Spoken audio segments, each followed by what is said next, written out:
Tigers baseball on Fox Sports Detroit is presented by Bell Tire.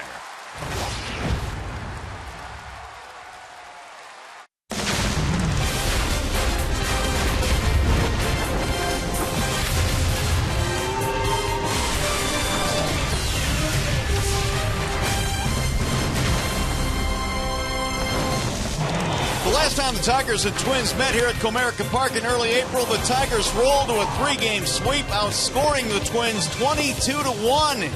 But the product's much different these days for Minnesota. It's a gray night here at the ballpark. Tigers getting set to take on the Twins game 1 in these 3-game series featuring Minnesota and Detroit.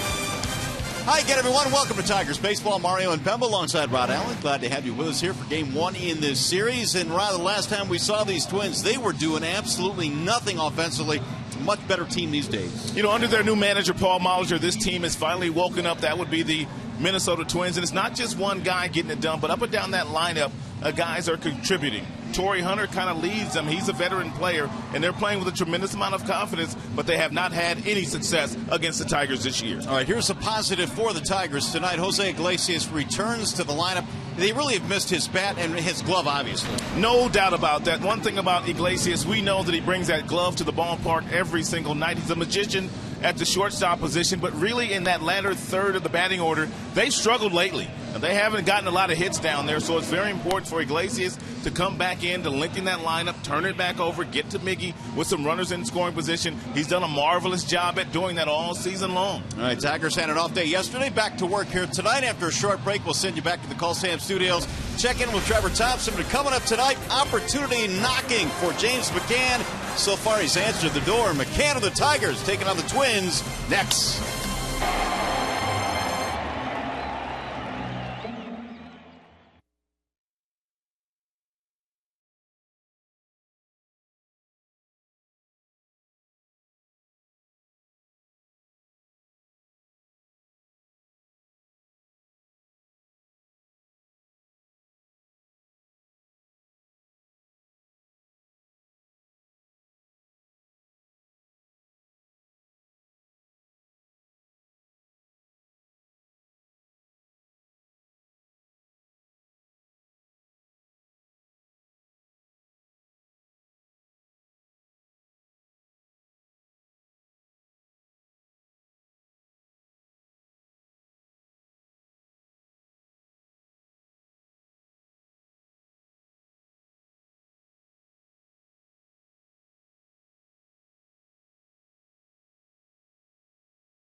3-game series on a cool, cloudy evening here at the ballpark. Twins back in town, and the Tigers trying to rebound after driving a pair of games against the Royals over the weekend. Alfredo Simon set to go to work, and here we go. The first pitch of tonight's ball game is hammered foul down the left field line by Brian Dozier. Tigers check in tonight 19-13, Minnesota 18-14. Dozier batting .244 so far this year. Simon works it up high, and the count evens now 1 ball and 1 strike. You want to be careful when you go upstairs against Brian Dozier. He's one of the right-handers in this league that can really climb the ladder and hit a pretty good high fastball. Dozier pops up the next, back out of play. Alfredo Simon tonight is presented by Family Heating, Cooling, and Electrical. It's going to be very important tonight for Simon to be on top of his game. He comes in 4-1 with a 3.44 earned run average. The Minnesota Twins as a team right now are clicking on all cylinders from an offensive standpoint. Little pop-up right side of the infield. Cabrera calling. And that's how we start this one tonight. Dozier is out of there. The rest of the Minnesota lineup tonight presented by the Metro Detroit Chevy dealers. Dozier, Hunter, and Mauer at the top. Mauer's had good success in this ballpark. Trevor Plouffe is at third. Suzuki batting fifth these days, followed by Vargas, then Escobar, Hicks, and Santana. Well, here is the red-hot Torrey Hunter, and all of a sudden his average up to .287 now. 5 home runs on the year for Torrey. And Simon hits the outside corner, strike 1. And Torrey's played 5 games already this year against his former team. He has not done very well against Tigers pitching. And it looked like to me in those 5 games, Torrey trying to do too much. Therefore, he was swinging at a lot of bad pitches. Yeah, in fact, Torrey 1 for 20 against Detroit pitching this year, which is really bad. The 0-1 is swung on and missed 0-2. Yeah, real nice pitch there by Simon. Off-speed pitch, bottom of the zone. And Torrey Hunter, one of those guys that really likes to guess, really likes to study the opposing pitchers. 4-10 over his last 9 games. And a swing and a miss, and that was an ugly-looking swing. 2 gone. Let's take a look at the Tigers starting defense. It's presented by Beaumont Health System. Cespedes in left. Anthony Gosa in center. J.D. Martinez in right. Iglesias back in there after not playing the last number of games. Comes in with a .980 fielding percentage. Castellanos, Kinsler, Miggy round out the infield, and James McCann is the starter once again here tonight. There's that Tumbolina there. Real nice splitter there thrown by Simon. Didn't have a good splitter his last time out. Here is Joe Mauer, and he looks at ball 1. Torrey, as he walked back to the bench after that strikeout, was signaling with his hands. Yep, that was the splitter, and you saw a good shot of it there. That thing just disappeared. Here's the 1-0 to Mauer. Joe batting .287. He has a 5-game hitting streak going. Still has not homered this year. He's knocked in 16, which is good for 3rd highest on the Twins team so far this year. Mauer hammers one foul, back out of play. You saw the split-fingered fastball that Simon was able to strike Torrey Hunter out with, and, well, he throws a lot of them, and nearly 32%. Splitter usage by Simon, and you can look at the other guys on the list. Jason Marquis is second with about 20%, so he is throwing his splitter a lot more than any other pitcher in baseball. By a wide margin. Mauer checked it, but he went strike 3. Nice start tonight for Alfredo Simon. Couple of punch outs in a 1-2-3 inning.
swings against Kyle Gibson. Their starting lineup tonight presented by the Southeast Michigan Ford dealers. It'll be Anthony Gose in the leadoff slot, followed by Kinsler and Cabrera. The middle is manned by Martinez, and Cespedes. JD back up to fifth tonight. Castellanos, McCann, Iglesias.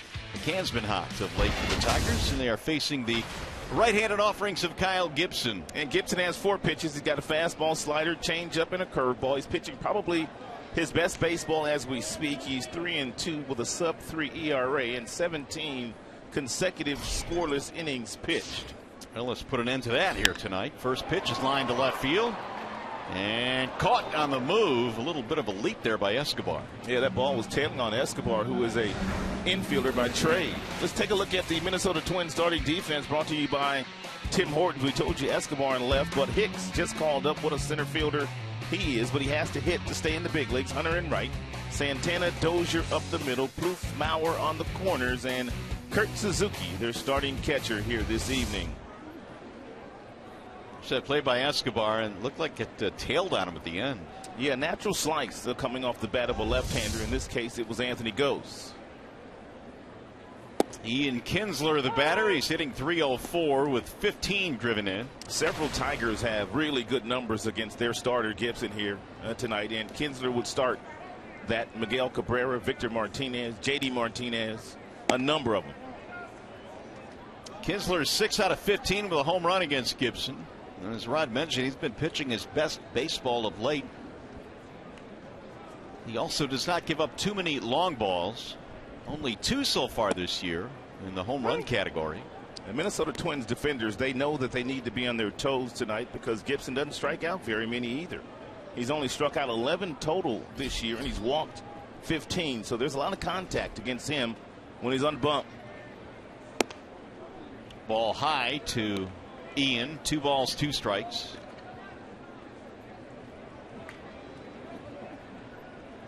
Tigers have not homered in 4 straight games now. That's a long time. For them it is. It really is. And to illustrate that, it's been since 2011 when they have last gone 5 straight games without a homer. 2 balls, 2 strikes. Kinsler batting with 1 out. Cool evening here at the ballpark tonight. 52 our game time temp. Drilled toward left center field, and Hicks on the run, not going to get it. It'll split the gap and go to the wall. Kinsler on his way to second, and he's going to hold there after a wide turn. 1 out, 2 base hit for Ian. It's a nice piece of hitting here by Ian Kinsler. It's a breaking ball thrown by Kyle Gibson. It's a slider, and he located it where he wanted to get to it, but a really nice at-bat, nice path to the ball by Ian Kinsler. Whistles that double into the left center field gap. 8th double of the year for Kinsler. And the Tigers have a scoring opportunity early in this one as Cabrera strolls in. Miggy batting .325. Shoots that one on the ground to second, but Dozier is right there. Miggy is out, advanced the runner to third, 2 gone.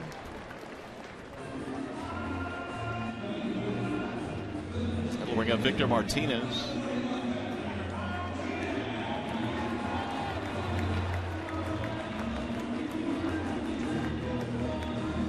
MGM Grand Detroit presents the scouting report on Victor Martinez, and as you can see, Rod, his last 5 games, at least there are signs of life now. Yeah, he's starting to perk up. And if you're Kyle Gibson with the base open, you may not want to mess with Victor Martinez, even though the guy in the on-deck circle, JD Martinez, has pretty good numbers against you. 2 outs, runner at third.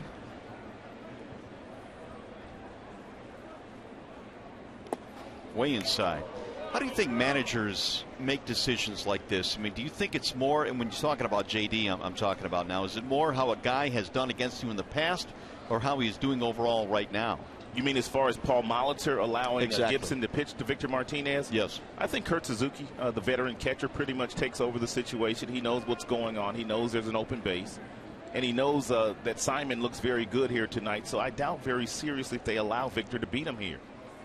Swing and a miss. 1-1. At the same time, Gibson is pitching some of his best baseball that he's pretty much pitched in his career. Gibson goes 6'6", 216 out of Greenfield, Illinois, or Indiana rather. Greenfield, Indiana. He is 27 years of age.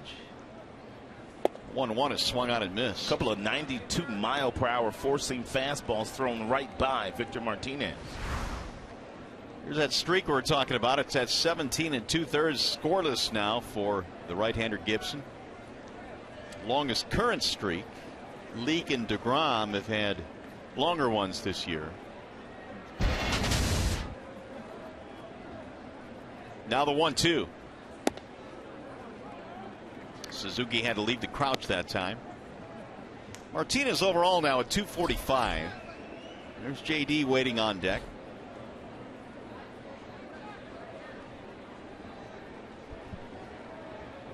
One home run, 15 RBIs for Victor Martinez.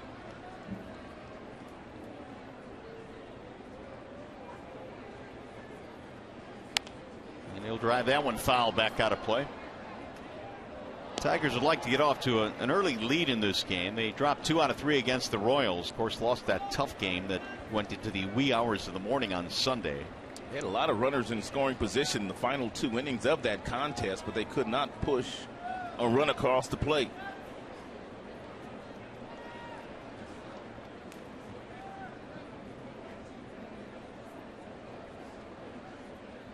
And Martinez hammers another one back out of play. And pretty much all fastballs thrown by Gibson to Victor Martinez. I guess he feels like, because Victor not quite a 100% as far as the left knee is concerned, and it's been well documented that he's been a much better hitter batting right-handed this year than batting left-handed. The top 6 in today's Tigers lineup, 433 combined against Gibson in his career. Again, the 2-2 fouled off.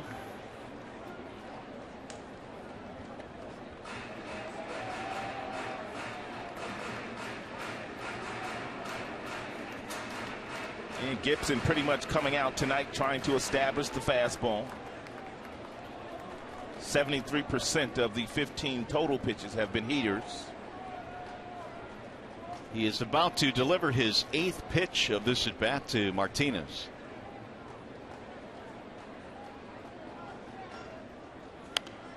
And again, lifted back out of play. Victor will do this. He will drive your pitch count up.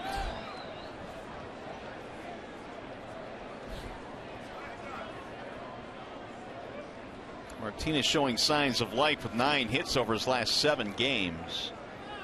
And really, Victor and JD waiting on deck. Their return to productivity certainly will boost the Tigers lineup. They have needed them badly. And that is ripped to right. It is foul. Back in the seats. And that's a breaking ball that was probably about 2 inches off the plate inside. And that's the reason why Victor, once he got to it, his bat was out in front of home plate, and all he could do was hit that ball foul, although he hit it very sharply. Victor now has fouled off 5 consecutive pitches from Gibson. And with each foul ball, he's getting a really good look at everything that Kyle Gibson is featuring here tonight. Kyle trying to finish him off, but he can't do it so far. Full count now, 3-2. Tigers have Kinsler at third. 2 outs just underway here at the ballpark tonight. First of 3 between these two clubs. Tigers have won 6 of 7 against the Twins. 6 of the last 7. Drilled to center field. Hicks is on the move. Still going back. He's going to have room at the warning track. Inning over. No runs. Tigers get a double and strand a man. We go to the second.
Top two here at Comerica Park, the Tigers and Twins. No score in this game. It'll be Plouffe, Suzuki, and Vargas for Minnesota as we go to the top of the second, facing Alfredo Simon, who is about as good as you can get in the first inning. Struck out a pair through just 11 pitches in that first.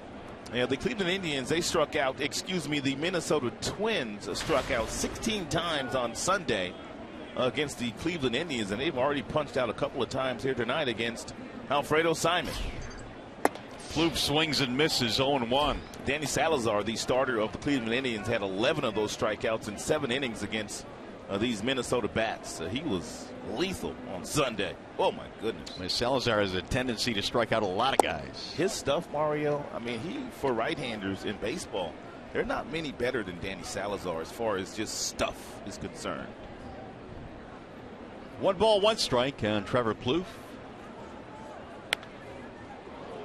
1-2 now on the Twins' third baseman. Well, we'll see if he goes with another split-fingered fastball here. He's already got a couple of strikeouts on the splitter, one of Hunter and one of Joe Mauer, and he's been able to get it down here today. He's shown a good one so far tonight.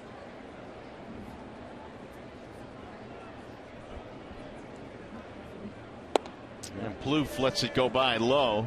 Had a nice conversation with James McCann today. Starting to feel more and more comfortable behind the plate, leading this staff for the Vila on the disabled list. And I would imagine that would come with additional reps, which he is certainly getting day in and day out. You notice the starting pitchers aren't shaking him off nearly as much as they were earlier in the season. Full count on Plouffe. Leadoff man here in the second. Gonna go with the fastball in here. Fouled off. I remember talking to Brad, a couple of weeks ago now about McCann, and he said that the Tigers pitchers really enjoy throwing to McCann and that he has really good aptitude for the position. Yeah, very quiet behind the plate as well. Of course, Brad, with 18 years of experience in the major leagues catching, they've got those heaters going in the dugout tonight. A little chilly tonight. Another foul back to the screen. Wasn't it just like almost 80 degrees yesterday? It was. Going to be chilly for this entire series here, but then it's supposed to warm up toward the end of the week. Plouffe, Suzuki, and Vargas 4, 5, and 6 in the lineup of Paul Molitor tonight.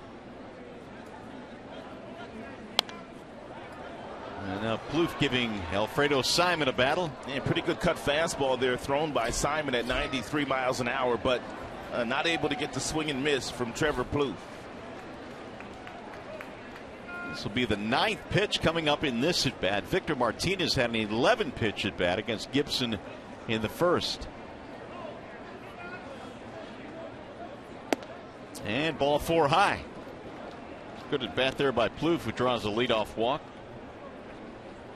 Hey, just a reminder, as you enjoy a cold one, to look forward to Miller Time later in tonight's game. It's brought to you by Miller Lite.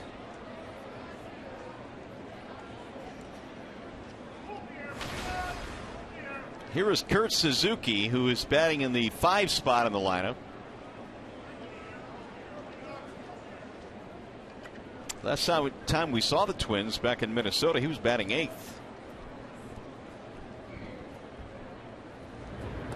Suzuki is also grounded into 4 double plays already this year, which leads their club. And the way that Simon is keeping the ball down in the strike zone, he might just get a double play ball.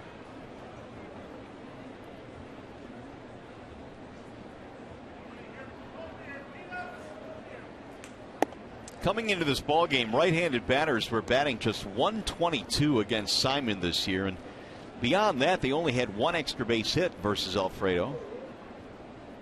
He's been awfully good against the righties.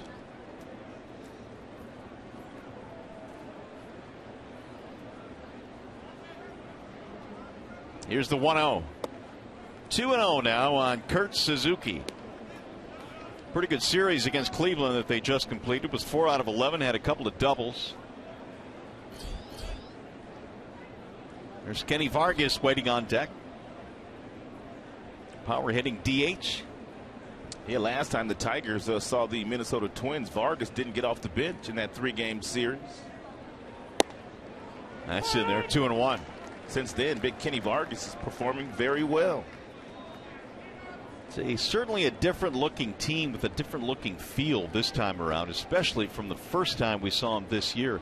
I think Paul Molitor was just happy when they scored their only run. Right. That's all he had to be excited about. That was on the 3rd game of the year.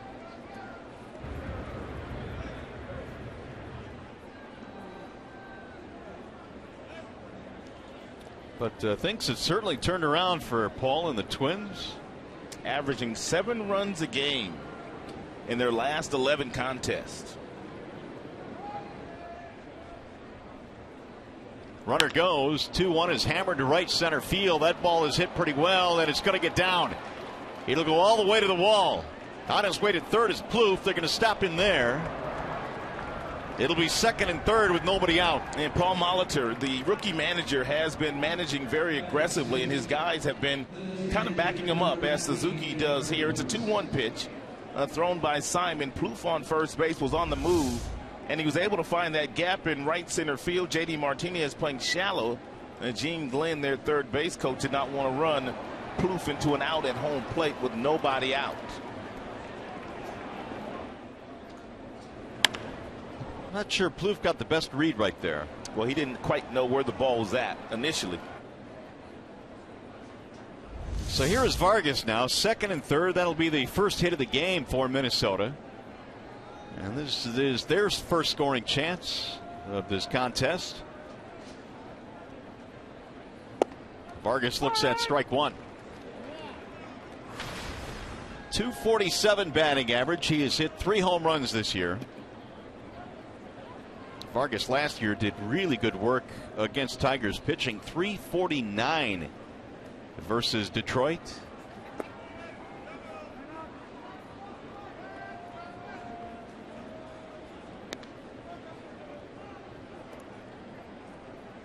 Vargas right now enjoying a little modest 4-game hitting streak.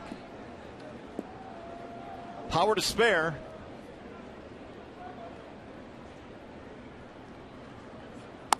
And he pulls that one foul outside of the bag at first. 1 ball, 2 strikes.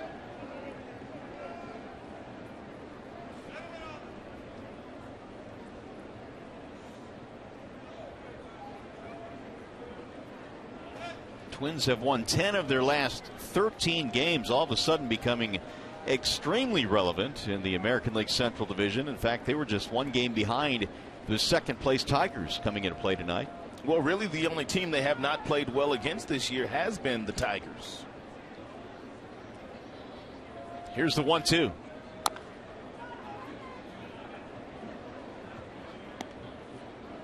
Kansas City continues to lead the way in the Central Division, but still very close. Tigers a game back.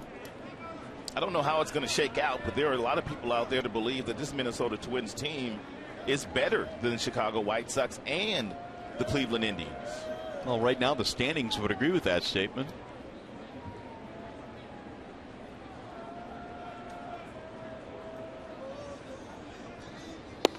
Got him, strike 3. Vargas is caught looking. Outstanding pitch there thrown by Simon. It's a 93-mile-per-hour tailing fastball that caught Vargas looking after a number of split-fingered fastballs at the bottom of the strike zone. It's a really nice frame job as well by the rookie catcher, James McCann. It'll bring up Eduardo Escobar.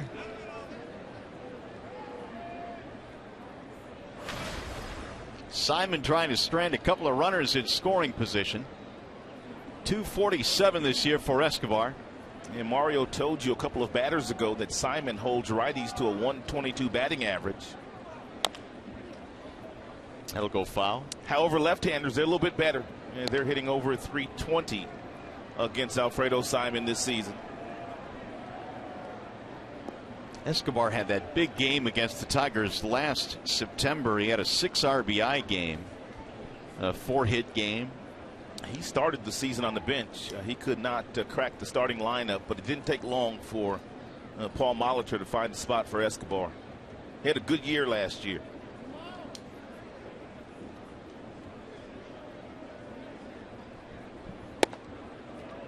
strike on the inside part of the plate. 0-2. Love that fastball. And James McCann told me that he hoped that Simon would throw more fastballs today. He loves it when he works off his fastball to get to his splitter versus throwing more splitters and then throwing fastballs after he's fallen behind. Really coming out, establishing that fastball this evening.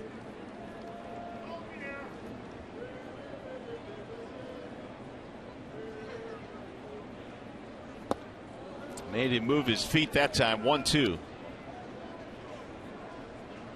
Escobar's knocked in 14 this year. Their team leader is Torrey Hunter right now with 19 driven in.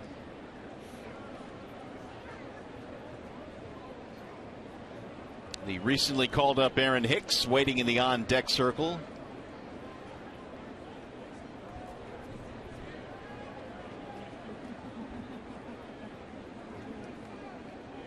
And now time called as Escobar steps out on Simon, who is taking too long.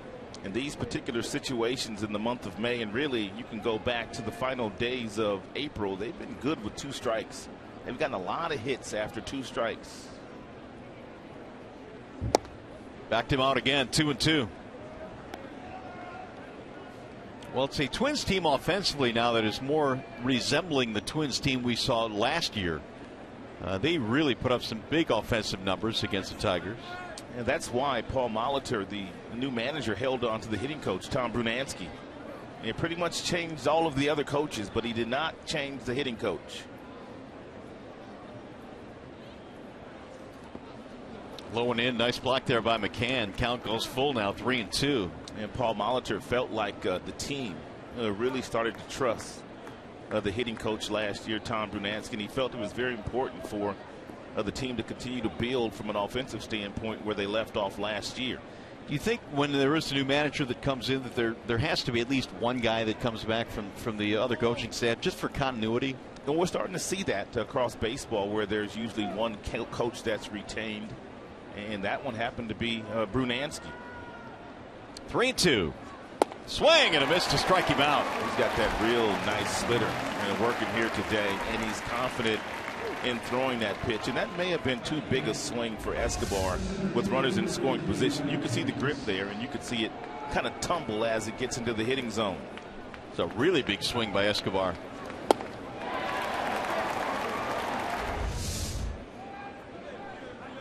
So with 2 outs, runners stay at second and third. That'll bring up Aaron Hicks. Already 4 strikeouts this evening for Alfredo Simon.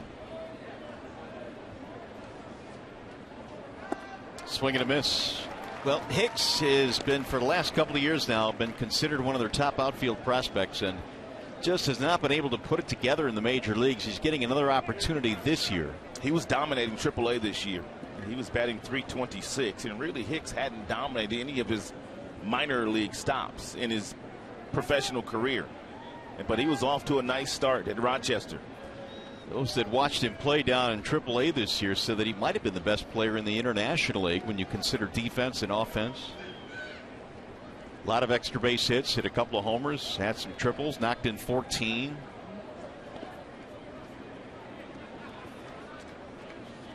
And was hitting .483 in a 7-game hitting streak prior to being recalled by Minnesota.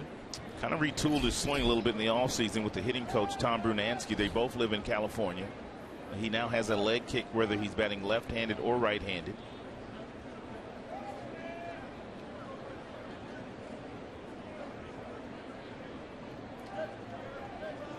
One ball, 1 strike on Hicks.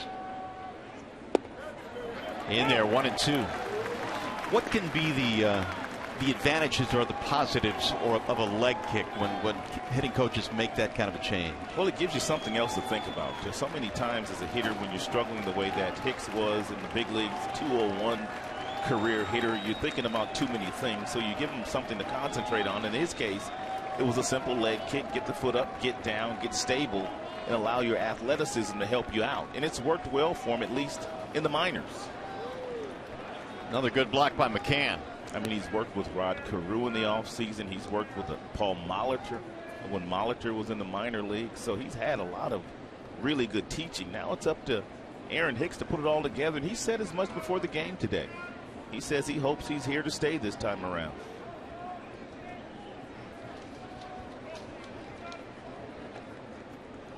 Shane Robinson was placed on the family emergency list, and that's why Hicks has come up here. Swing and a miss to strike him out. I see Alfredo. Simon gives up a walk and a double. No trouble at all as he strikes out Vargas.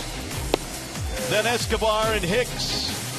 Alfredo stranding a couple of base runners. And we are still scoreless.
Bernstein Advantage brings you the pitcher-batter matchup between Kyle Gibson and J.D. Martinez, and it appears that J.D. Martinez owns Kyle Gibson. Now, Gibson doesn't give up too many homers, but J.D.'s got him. On April 19th, J.D. Martinez shot him to right field right here at Comerica Park. April 9th, excuse me, and that ball that he hit there for a right-handed batter halfway up the seats in right field, one of the furthest home runs I've ever seen a right-handed batter hit in that direction.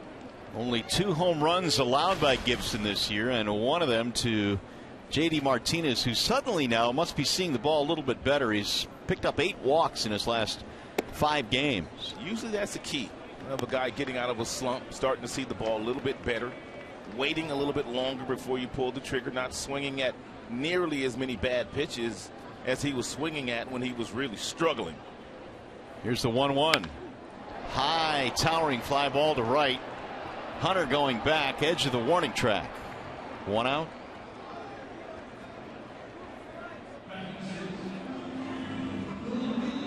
It'll bring up Yoenis Cespedes. Since losing to the Tigers here in his first start of the season, Gibson has really turned things around. 3 earned runs is the most he's given up in any start. I don't know what it is with Gibson, but he pitches very well at home. He's 3-0 with an earned run average that's well under 1, but you get him away from a target field in Minnesota, and the numbers balloon to 6.32 as far as the ERA is concerned. Cespedes takes ball 1.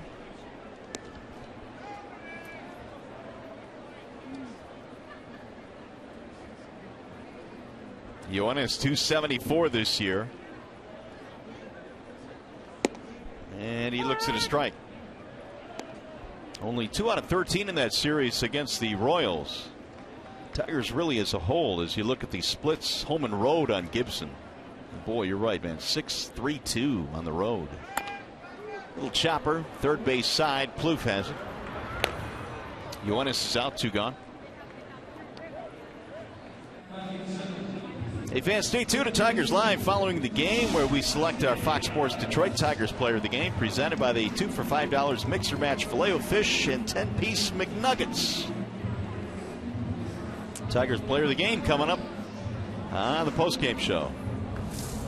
Here's Castellanos.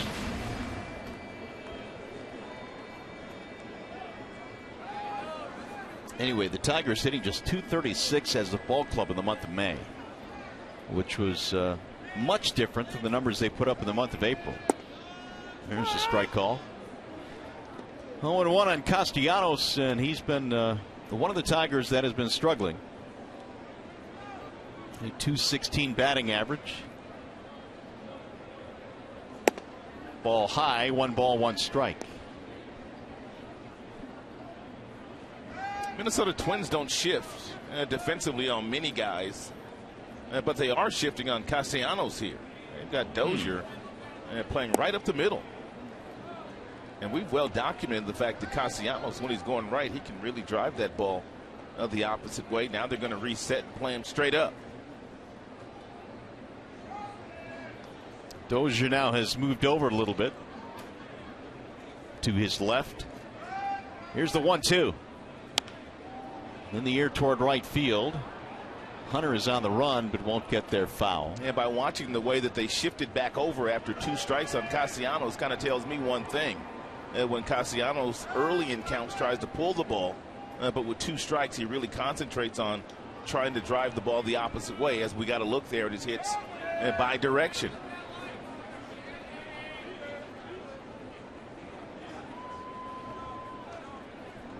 Nick, a couple of hits in the series against the Royals, 2 for 10. Little tapper off the end of the bat. It'll go foul.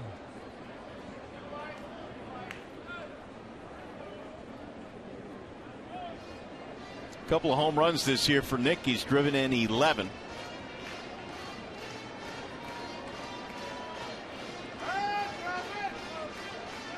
No score as we play here in the bottom of the second. Each team has got a runner to third, but neither team able to drive him home.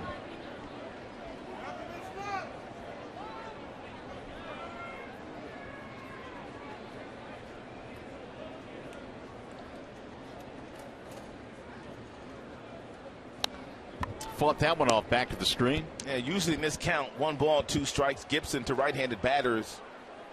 About 50-50 as far as going with the fastball or the slider.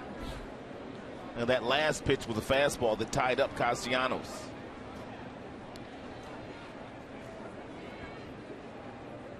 Suzuki wants the fastball up. Drilled to left center field. That ball will get down and go all the way to the wall. Extra bases for Castellanos. He'll take the turn and hold with a double. 2-base hit for Nick, his 6th of the year. Ball was hit hard. 2 strikes. Really nice approach here by Castellanos. A 91-mile-per-hour fastball that he didn't get quite high enough. And Castellanos able to climb the ladder, get on top of it, and hit a frozen rope into the left center field gap.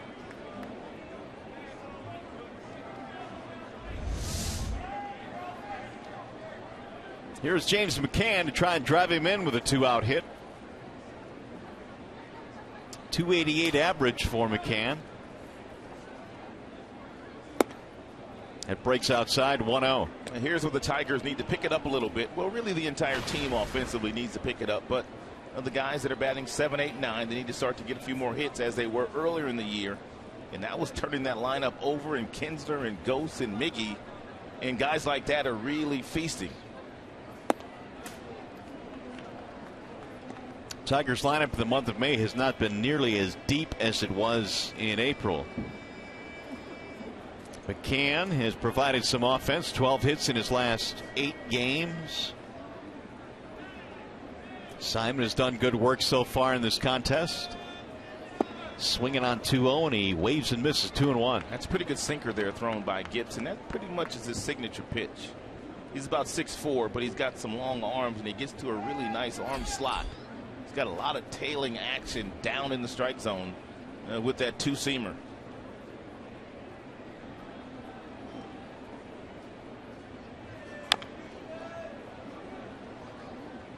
Level the count now, 2-2 on McCann.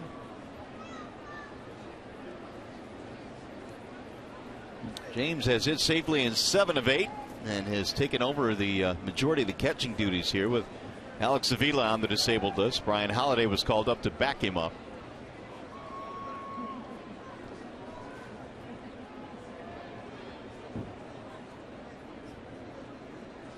Swing and a miss to strike him out. Gibson gets his first of the ball game.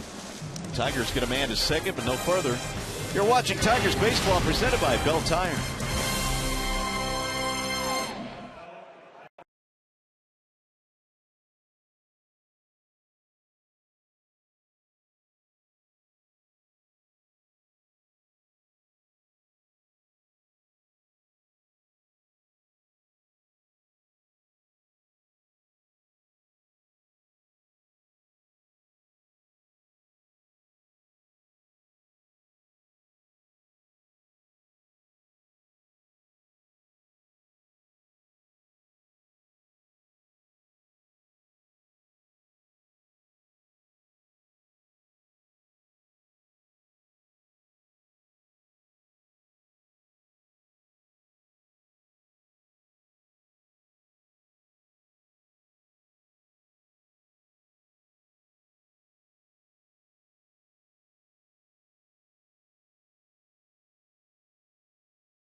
Alfredo Simon already with 5 strikeouts in the game. Done a marvelous job of throwing the fastball and coming back with splitter.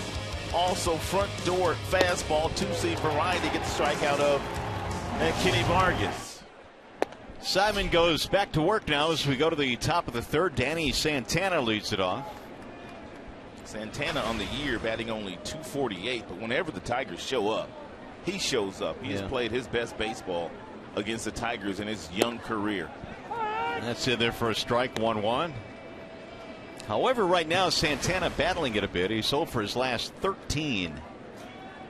Simon, great job after that walk and double in the second. Slammed the door. Alfredo threw 29 pitches in that second inning, but got out of it with no trouble so far. Much more economical tonight than he was in his last start when he threw over 100 pitches in just 5 innings. Bouncer back up the middle. Iglesias ranging left. Boy, look at that quick release. One away. Time for a game break. To the studio we go. Mickey York.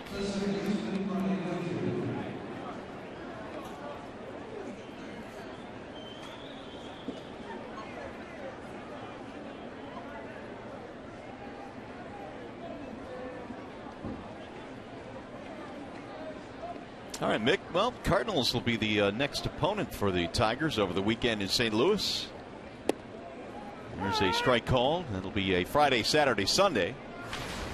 Been some surprising teams in baseball already this year. I mean, Cardinals, we knew they were good, but I didn't realize they were as good as they are. They're off to a terrific start once again.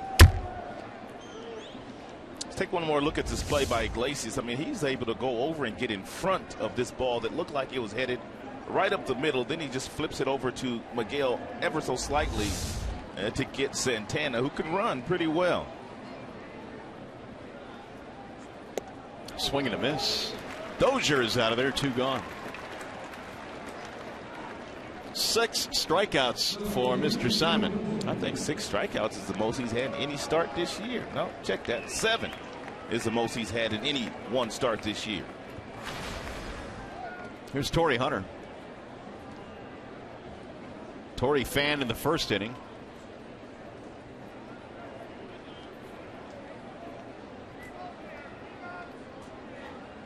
There are really a lot of good shortstops in the game, Ryan. When we're talking about Iglesias, I mean, you talk about Alcides Escobar and Ramirez over in Chicago, but I don't know, maybe the top 2 in terms of what they can bring with the glove, Iglesias and Andrelton Simmons, for me, are 2 of the best. I would not disagree with you on that.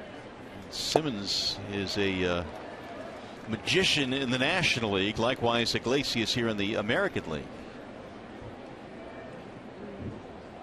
1 ball, 1 strike is Alfredo will break out that Ephus pitch every now and then. That is popped up behind the plate. McCann discards the mask and handles it. 1, 2, 3 for Alfredo Simon here in the third. The old Ephus. And it got Torrey.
Do almost everything that I wanted throwing wise, but once I really threw an exaggerated bullpen, or the sim game, it was the day after that really I noticed some different soreness that shouldn't be there. So that's something I'll be cognizant of moving forward.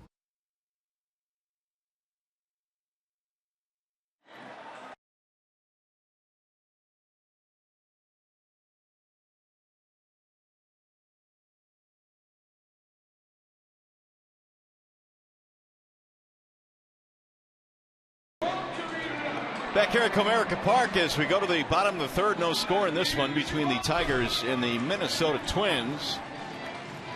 Jose Iglesias will be starting things off, but before he does, how about Verlander? He was throwing today at about 2 o'clock. That's a positive sign. Baby steps for Justin Verlander, who currently is on the disabled list. Just one of the first few steps he'll take in getting back on the mound for his team in 2015. They can certainly use him, and hopefully it won't be a whole lot more. Tap right to third, and 1 gone here in the third inning. Well, Verlander says you really have to wait and see how he feels the day after. That's the key for JV. Going through the process before, I noticed that I was able to do almost everything that I wanted throwing wise, but once I really threw an exaggerated bullpen, or the sim game, it was the day after that really I noticed some different soreness that shouldn't be there. So that's something I'll be cognizant of moving forward. And hopefully, as he says, moving forward, that won't take a whole lot of time, but he's still a little bit away. There's no question about that. And we might not see Justin Verlander to the All-Star break. Yeah. I mean, just from a realistic standpoint, I mean, they're going to watch him very closely. Yeah, it's possible. I don't think there's any doubt about that, and certainly it would be the correct call. I mean, you want to be cautious with him because he has to be able to come back and compete at the level that we're used to. Goes the batter. In the meantime, though, Kyle Lobstein has done a pretty good job of filling in. Yes, he has. And he's been a pleasant surprise for the Tigers. It's a nice thing to have when you have guys that throw 95 and above. And Price would fall into that category. Simon can get to 95. Sanchez as well. And then you have Lobstein, who tops out at about 88 miles an hour, but he throws nothing but strikes. Touch and feel, adds and subtracts, and throws you breaking balls and fastball counts. He's done a marvelous job. Yeah, there's what he's done. 3-2 with a 3.00 ERA in JV's absence. Anthony Ghost batting here with 1 out. We're in the third. Ghost lined out to the left fielder Escobar in his first at bat.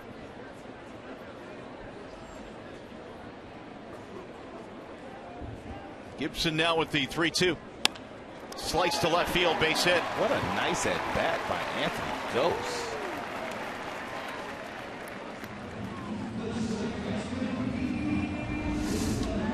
He's hitting .321 coming into this AB. Little two-seamer that stays up, but you can see that he was kind of fighting it here, not trying to overswing, making sure he got a strike in.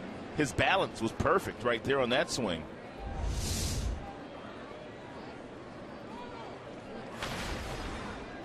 Gibson tough to run on. He's got a slide step. He gets the ball to his catcher Suzuki in about 1.1 seconds, which is nearly impossible for guys to steal. But we'll see what Ghost is thinking.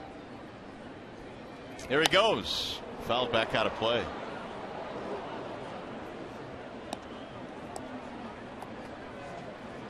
Anthony 6 out of 8 this year in stolen bases.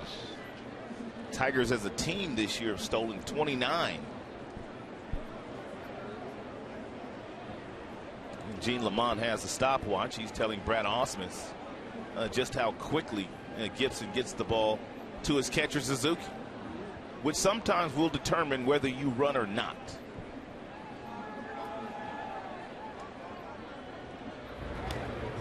The 29 steals this year for the Tigers, good for a second in the American League.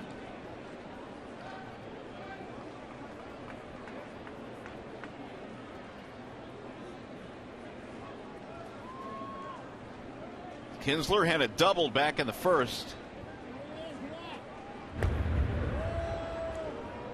which now makes him 7 for 16 career against Kyle Gibson.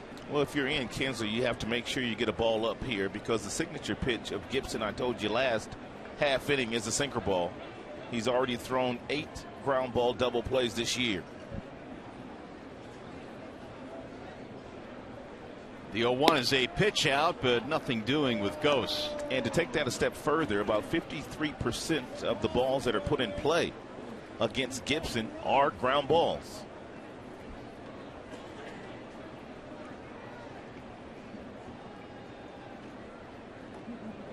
Gibson came in with an ERA of 7.04 career against the Tigers. Ooh. So, as you were saying earlier, Ross, something's got to give here, because he's been pitching his best baseball, but against the Tigers, not typically. Nope, he hasn't. A lot of guys have some really good numbers against him. There's Cabrera lurking on deck.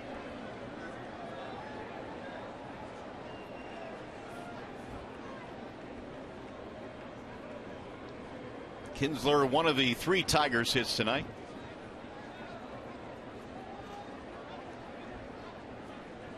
Bluff Ghost back. And Gibson doing a nice job at making sure Ghost does not get a good jump to steal second. He wants to keep his double play in order.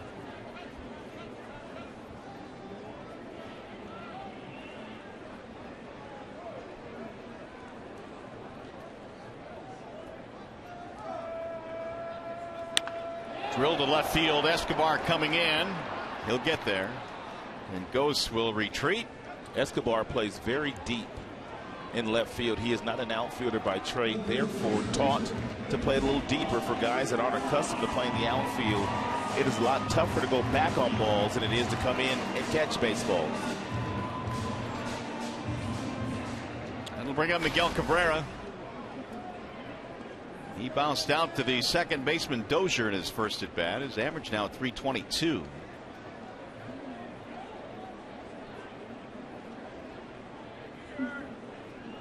Only 1 hit in that series against the Royals.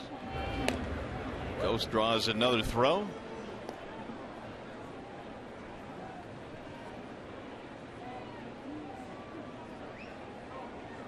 Anthony aboard on a 1-out single. He's standing there now with 2 outs.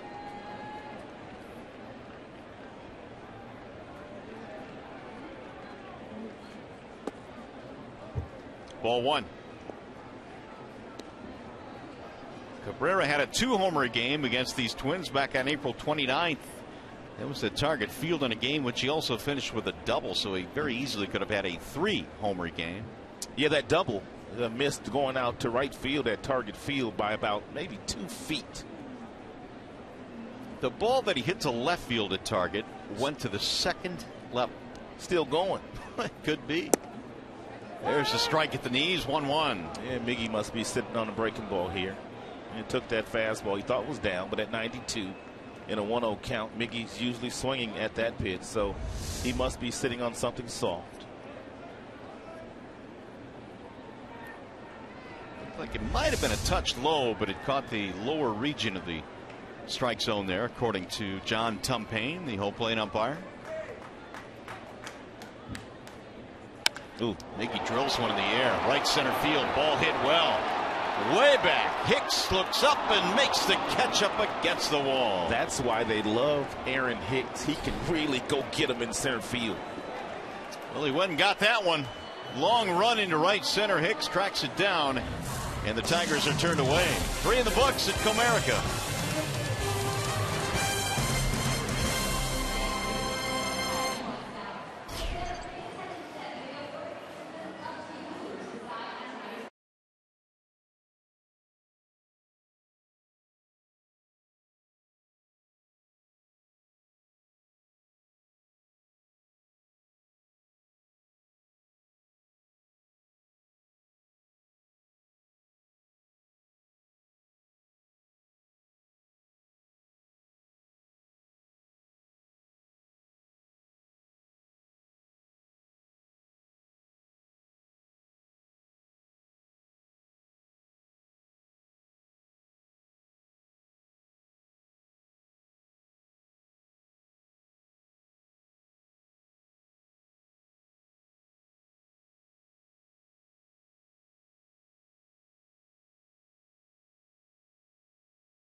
Off the bat of Miguel Cabrera. That's why they really love him in center field. First quick step is lethal, and he runs the ball down at the warning track in right center field. He covered a lot of ground to run down that would-be double. That also kept his scoreless streak going. It's now standing at 20 innings, which is the longest streak this season. And now Joe Mauer steps in. I got him giving up one today. At least one. I got him giving up more than one. At least one. Let's just hope it comes soon. Here's the 1-0 to Mauer. That's in there for a strike. Joe Mauer batting in the 3 spot, which is normally where we see him reside. He struck out in the first inning.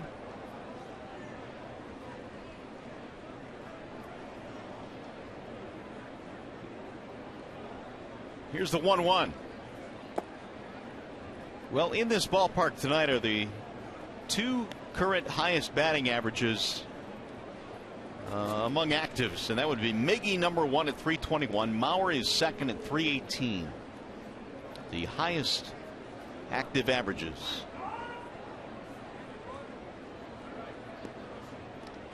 Here's the 2-1. Yet they are very, very different hitters. You know what's funny about that is not only they 1-2 here, they're probably 1-2 at Target Field in Minnesota too, as far as batting average is concerned. But Miggy, he just shows out every time he goes to Target Field. Well, here you go. Most hits since 2011 by a visitor at Comerica. Mauer third on that list, behind Brantley and Gordon. Yeah, those two usually put on a show over at Target Field. The 2-2. Bouncing ball back up the middle. Kinsler on the backhand. One gone.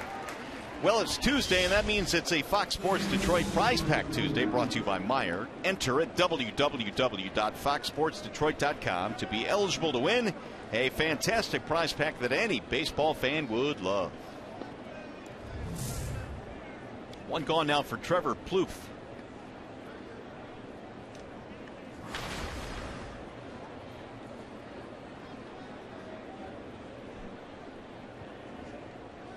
Showing bunt, ball 1.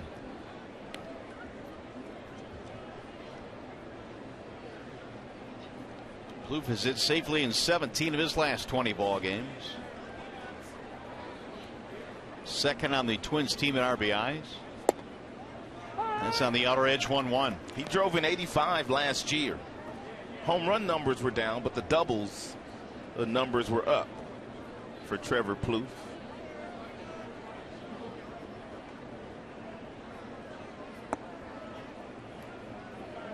2-1 the count.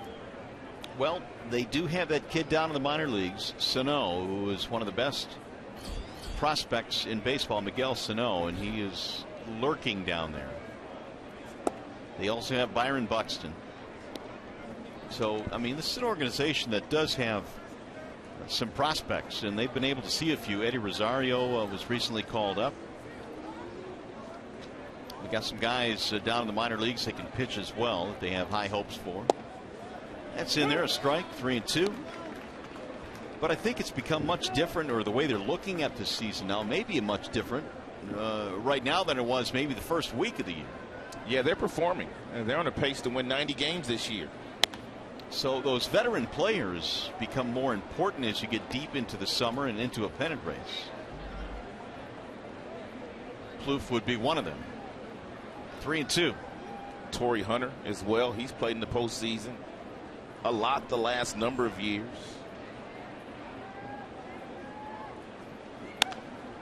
Line to right field. JD on the run. Sliding play. Got him.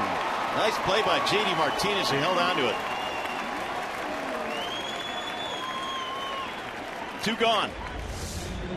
And JD Martinez got a pretty nice jump on this blind drive hit off the bat of Trevor Plouffe, and it looked like he got some glove that was on the grass and got underneath that baseball. It's a nice grab by JD.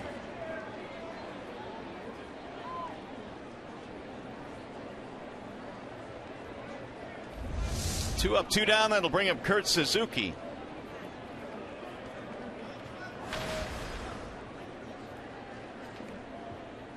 Suzuki had that double back in the second, which left runners at second and third, nobody out. Twins couldn't score. Ball 1.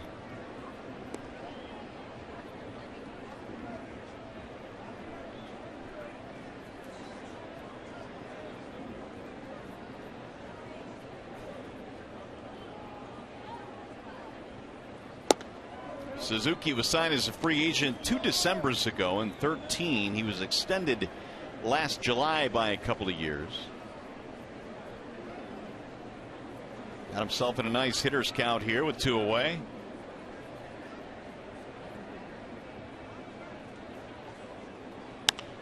Sends a high fly ball to right field. That'll chase Martinez back a few steps. And Alfredo Simon has an easy 1, 2, 3, 4th inning coming up for the Twins. Or for the Tigers, it'll be Victor, then JD, and then Cespedes as we go to the bottom of the 4th.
Detroit is brought to you by Comerica Bank. Raise your expectations of what a bank can be. When it's time, come to Comerica. Ram, come discover great deals during the Ram Drive and Discover events. And by Spartan Stores. For locations, visit turntospartan.com. Back here at the ballpark, Mario and Bemba, Rod Allen, glad you're with us. Joe Nicola is our producer tonight. Mark Isofano is our director as we head now to the bottom of the fourth inning. And for Detroit, it'll be Victor Martinez, J.D. Martinez, and Yoenis Cespedes. It's old homecoming week here in the booth tonight, buddy. Shannon Hogan showed up a couple of innings ago, and Ryan Field just stopped by to say hello to us. It's a major talent right there you're talking about. It's good to see them both. They've gone on, and they're doing some marvelous work as far as their careers are concerned. Good to see the former colleagues come back to the Motor City. Yeah. Gibson going back to work here in the fourth inning. Martinez flied out to center field his last time up, but that was not before an 11-pitch at bat. Gibson 9 of 13 in first pitch strikes. He's thrown a total of 53 pitches. 37 of those have hit the strike zone. So he is pitching with a tremendous amount of confidence here tonight at Comerica Park. Ball high.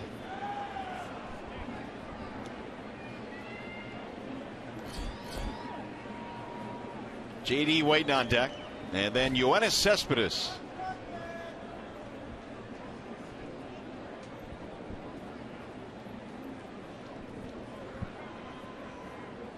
Here's the 1-2. You know, it's really amazing how Gibson has been either really, really good in wins, in which he has an ERA of 1.81 in his career, but in losses, an ERA of 8.28. So there really hasn't been much in between for Kyle Gibson.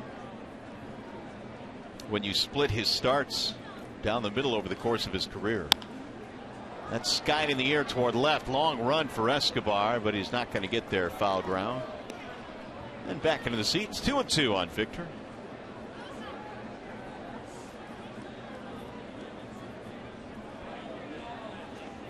Good majority of the outs in this game have come in the air against Gibson.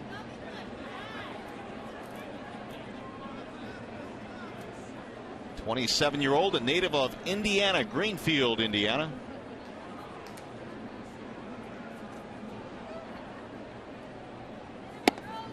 Missed the inside corner. 3-2 on Martinez.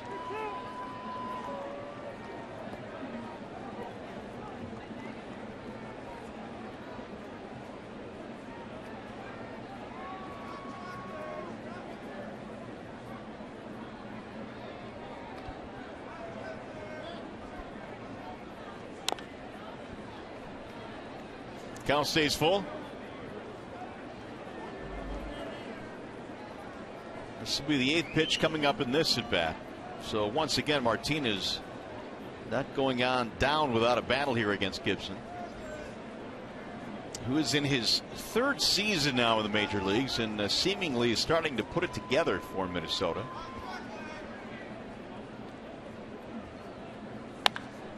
Drill to right field, hooking. Foul. Even though that's a foul ball, very impressive swing there taken by Victor Martinez. We have not seen Victor hit the ball that hard, batting left-handed, that often this year. I mean, he crushed this fastball. So you are taking this as a positive sign? Absolutely. Now we'll see if he can straighten it out.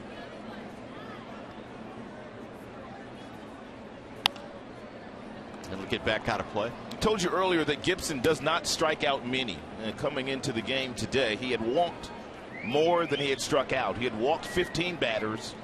He had punched out only 11. He has 1 strikeout here today. That was of McCann. McCann's first time up tonight. Last year, there was no better hitter with 2 strikes than Victor Martinez. Well, hit that one in his short right field where Dozier's waiting. Had him played deeply, 1 gone. Hey, by the way, see the Tigers take on the Twins tomorrow at 7:08, and the first 10,000 fans receive a free Detroit Tigers 2015-2016 wall calendar. For tickets, call 866-66-TIGER or visit tigers.com. Good looking wall calendar.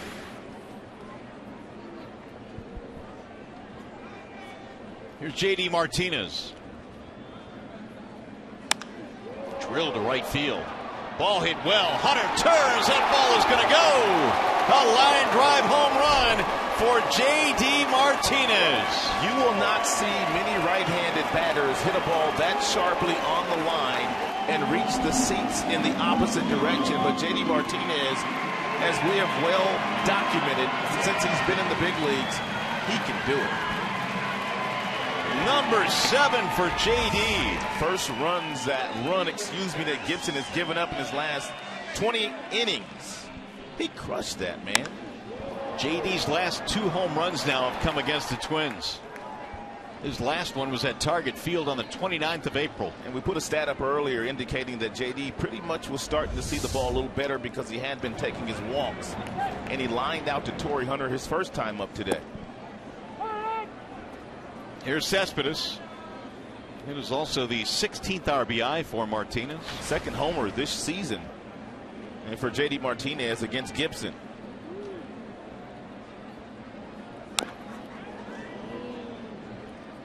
Cespedes bounced out his first time up. Boy, do they need him to get going again, J.D. Martinez. They do indeed, and hopefully, as you look at his home runs by direction, very impressive. 4 is another sign. 4 of the 7 the opposite way.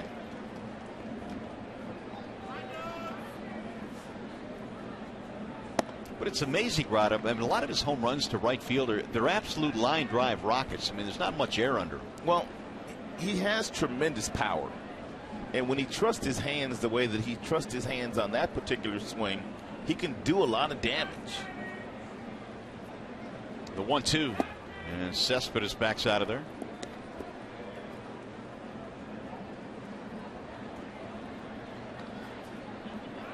Yoenis bounce out his first time up.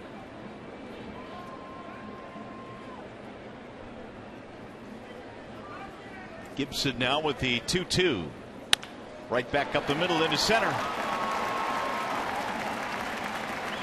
Back-to-back knocks for the Tigers. In the driver's seat, brought to you by Kia, is Yoenis Cespedes. And he just singled, but he has been very good at extra base hits this year. How about 11 doubles, which is tied for the league lead? And Cespedes made an all-star team last year, and he's looking like he wants to make another all-star team this year.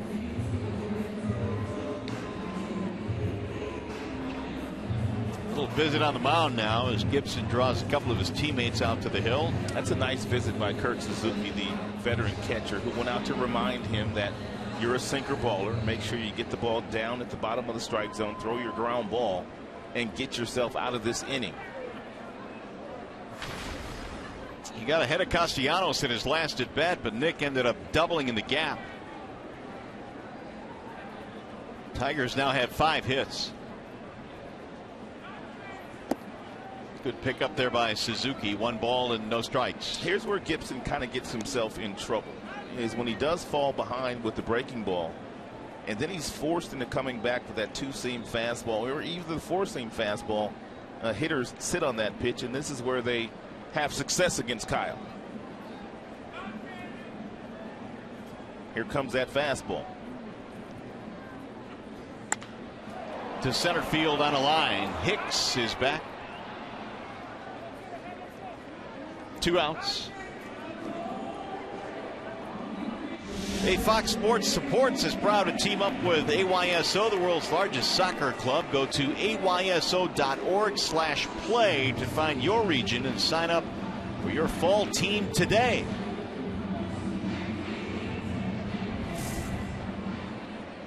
Did you play any soccer as a kid? I played a little bit of soccer. Did you? I did everything as a kid. I mean, soccer, ball. If it had a ball, I was playing it.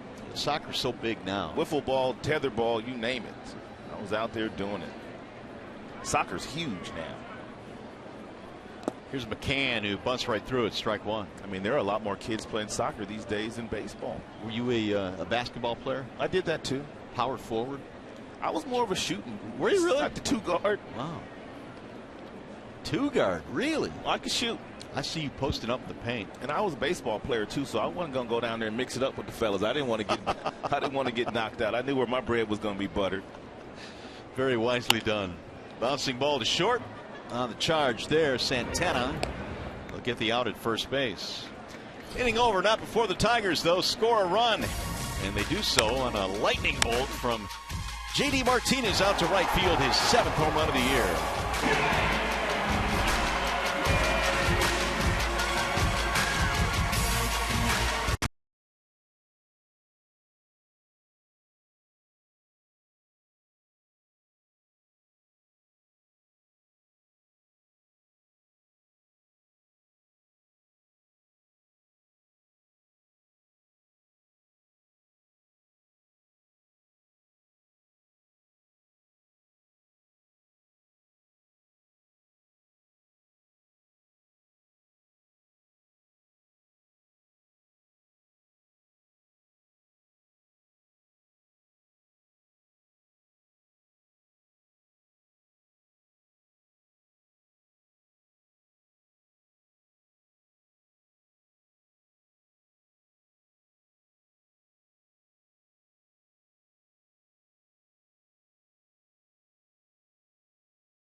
Bernstein Law Firm, official legal services sponsor of Fox Sports Detroit. Bell Tire, get the lowest tire price, period. Bell Tire. Myers, save big with M-Perks from Myers. Sign up at mperks.com. And by Chevrolet, find new roads. Nighttime settling into the Motor City now on a chilly evening here at the ballpark. But the Tigers have taken a 1-0 lead on the J.D. Martinez home run. Alfredo Simon goes back to the hill after a 1-2-3 fourth inning. And Kenny Vargas looks at ball one.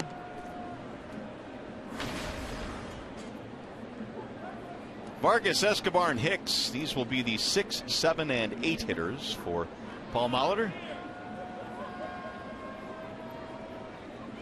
Vargas rips one to right, but foul. See the ball boy just get up and move? Yeah, I would have got up and moved too. No doubt. And that one came to eat. Even with his glove, he was taking no chances.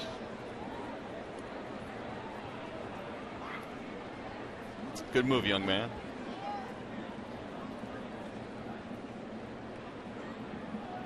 Here's the 1-1.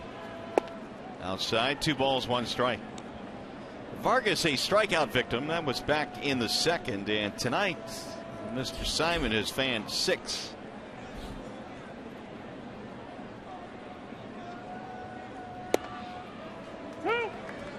He's got a really nice split-fingered fastball working here tonight. Some by design or at the bottom of the strike zone. That one to Kenny Vargas was up in the strike zone.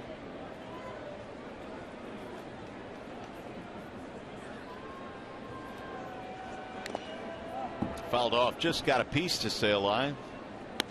And last time up, he caught Vargas looking at a fastball on the inside black for strike 3.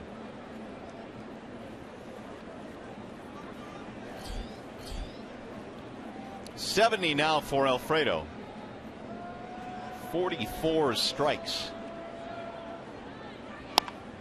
Little squibber down the third base line. Look at that. Sometimes it's better to be lucky than good. Vargas going to chug to second base. By the time Cespedes gets to that ball, it's a cue shot double down the third base line.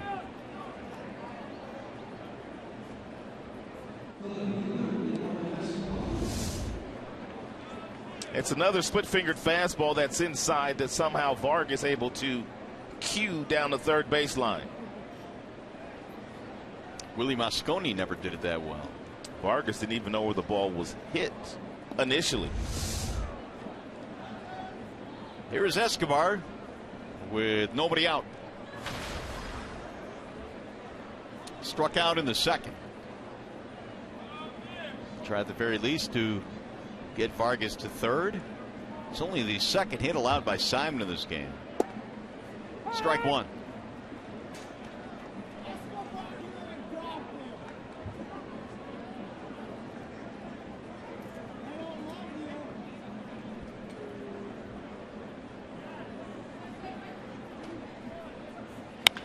Pulled on the ground to second. That'll advance the runner. Kinsler throws him out. Now you wonder if he'll play the infield in here with Hicks coming to the dish with one out. Hey, the Tigers host the Houston Astros on Sunday, May 24th at 1:08. It's Sunday Kids Day. All kids 14 and under receive a free Shane Green poster. How about that? For tickets, call 866-66-TIGER or visit tigers.com. Get a Shane Green poster. And Tigers infield not quite all the way in at the cut of the grass. And the reason for that is Vargas, not the fleetest of foot, the base runner at third base. He's going to make the ball go through the infield before he scores. And by playing the depth that the Tigers infielders are playing, that gives them a little bit more time to get to a ground ball to their left or to their right.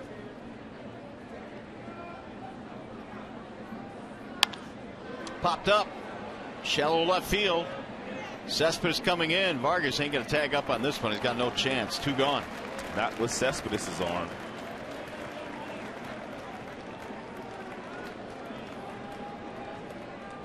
Simon trying to strand another extra base hit. Here's Danny Santana. Alfredo had retired 9 straight prior to the Vargas double here in the 5th.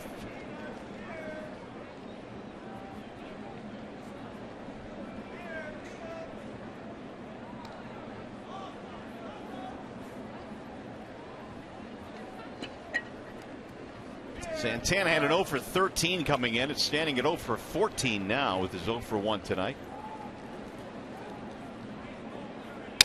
Broken bat, rolled towards second. This will get him out of the inning. Nicely done by Simon, who gives up a leadoff double. And the Twins can only get him to third base. A little broken bat from Santana. Tigers baseball tonight presented by Bell Tire.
Bottom 5 now. It is 1-0 in favor of the Tigers here at the ballpark. Jose Iglesias will be starting things off for the Tigers.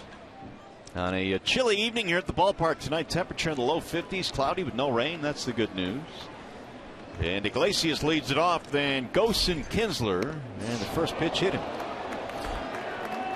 Jose will take his base.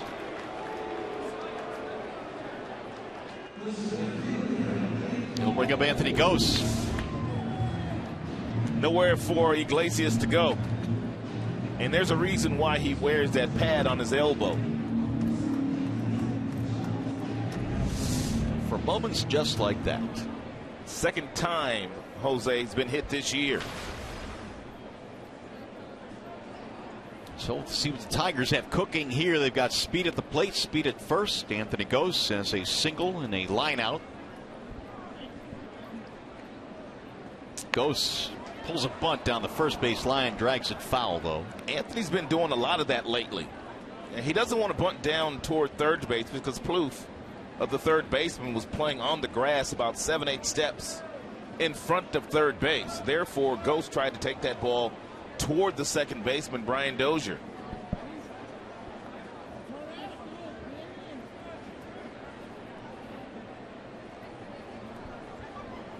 Iglesias has 5 steals this year. He's been caught once, but we don't know exactly whether he's 100% or not. He missed 4 games with a sore groin. And you factor in that it's a chilly night here at Comerica Park. That may limit him a bit. Who knows? Iglesias healthy enough to play.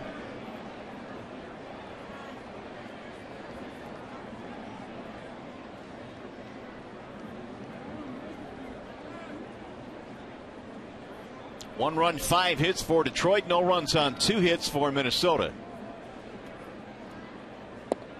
Gose takes low. 1 ball, 2 strikes. Well, Anthony, we know this in a really small sample size, loves to hit against the right-hander Gibson. He's now 4 for 5 against him.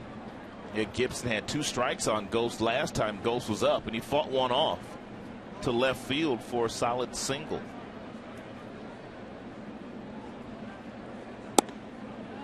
Two and two.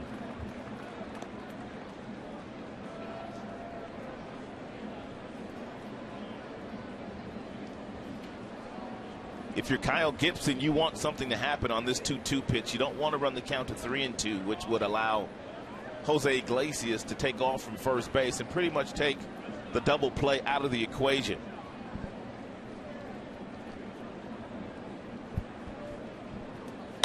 Bouncing ball to first. Mauer goes to second. There's one. Relay is not in time. Nice play down there by Gibson. It really was.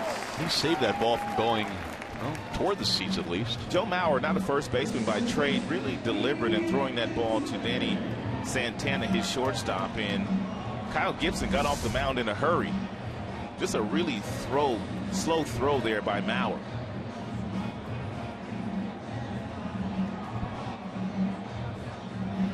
It's a close play. Yeah, not for Gose's speed. That would have been a double play.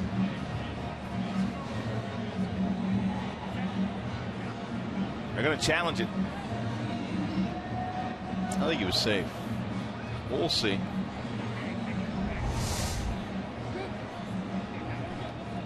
Paul Molitor wants to challenge here. As it stands, Gose right now is at first with 1 out.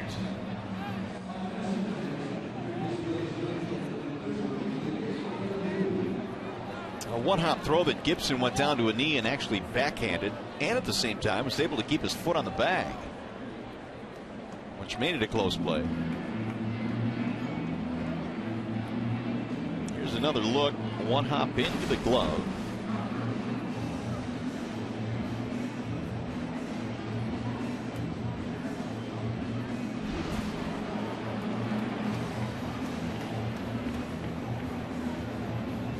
His replays are showing it a little bit closer than I thought it was. Here's another angle.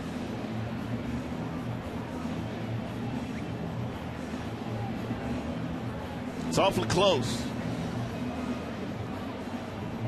Right now the call on the field is safe at first base, so they take a look at the replays.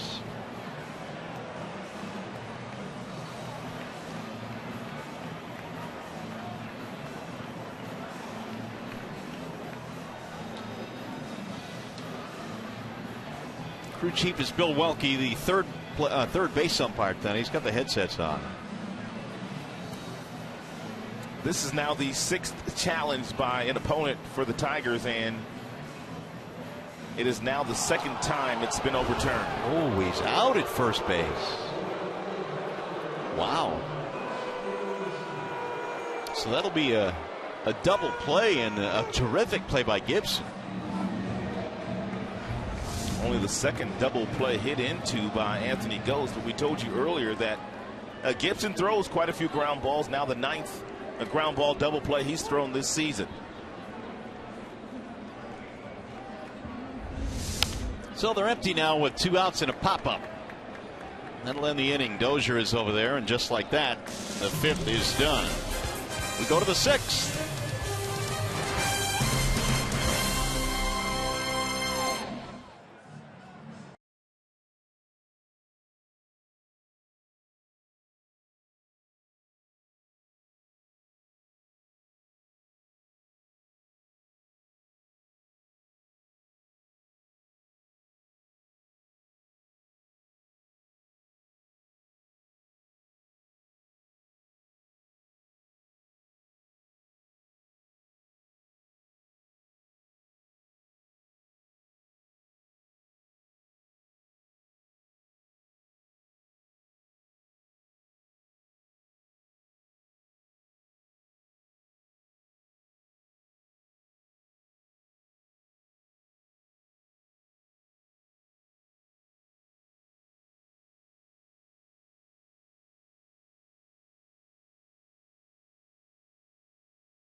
Go to the 6th, and that's courtesy of a J.D. Martinez home run. He hit it to right field on a line. Alfredo Simons looked good tonight. 6 strikeouts in 5 innings. Kyle Gibson not bad either. And an overcast night here in downtown Detroit. Not a whole lot of offense to speak of. And Simon will go back to work, and he'll face the top of the lineup now for Minnesota. Brian Dozier leads it off. Dozier looks at one right at the knees. A fastball from Simon. No balls, 1 strike.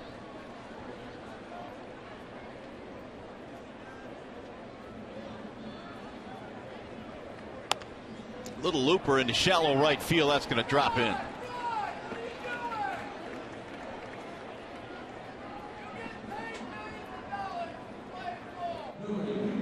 And back in the 3rd inning, it's our bell tire pitch by pitch. Simon going up against Hunter threw him not 1, but 2 Ephus split-fingered fastballs, getting him to pop up on the second one to the catcher, James McCann. It's kind of hard to lay back on that thing. Torrey didn't even want to look at it. So Hunter is 0 for 2. He came in as the hottest Twin. That's on the outer edge of strike. Last number of years, Torrey Hunter has done his best work batting in that number 2 slot. And he did it for the Los Angeles Angels, batting in front of Albert Pujols. Of course, he batted second here in front of Miggy. Now batting in front of Mauer. You seem to get a lot of really good pitches to hit when you bat in front of those guys. How about those 3 hitters? That's in the air to right field, chasing J.D. back, but he's got room. And Torrey now is 0 for 3. And he's the one guy that you really want to keep quiet here. He's the one that really gets him going. That would be Torrey Hunter, who's having a lot of fun at age 39. However, not much tonight, and certainly not much against the Tigers. He is now 1 for 23 versus Detroit pitching this year.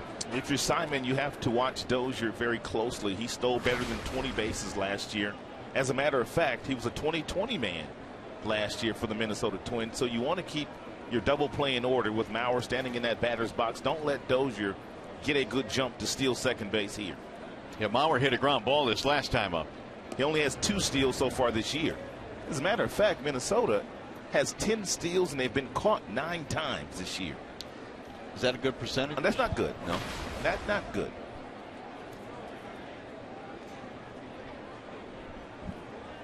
Twins have only 3 hits in this game.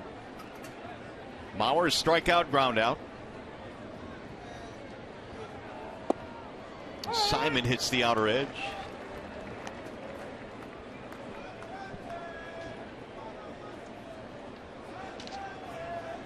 Mauer went to the same high school as his manager, Paul Molitor. Cretin-Durham Hall High School.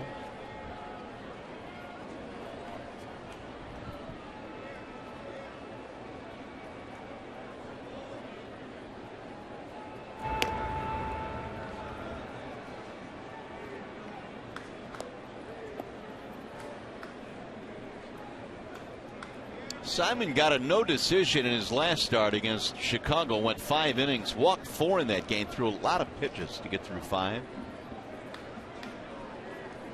He is pitching into the 6th here in this one tonight. And that was that gut-wrenching loss. And Jabba Chamberlain giving up that 3-run home run to Melky Cabrera. They're really late in that game.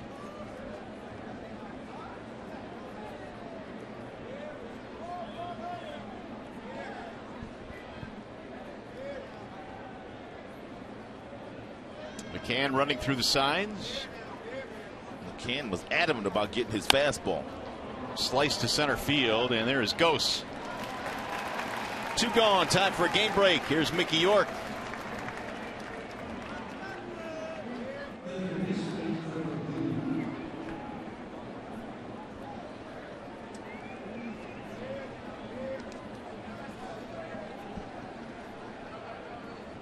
Thank you, Mickey. Here the Tigers are holding on to a 1-0 lead, so not a bunch of scoring going on in either one of those games. Eric Hosmer is an emerging star as far as left-handed power hitters are concerned in the game of baseball. Have you had a chance to take a peek to see what Bryce Harper's doing in the nation's capital? I have. It's hard to miss. Huh?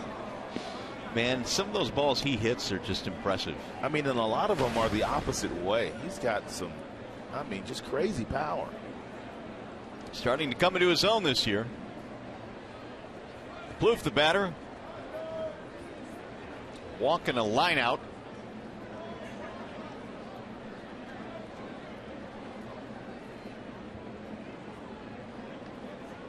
Runner goes. McCann throwing from his knees. The tag. And in there safely with a steal is Dozier. Man, that base was stolen on Alfredo Simon. I told you Dozier had better than 20 steals last year. And he got a terrific jump. And by the time the McCann got the ball in his glove, he didn't have time to get up. Had to throw from one knee. By the way, those Nationals now have won 5 in a row coming into play tonight. Yeah, they've finally woken up and they're starting to get healthy, and led by Bryce Harper and that pitching staff. And is in for a strike.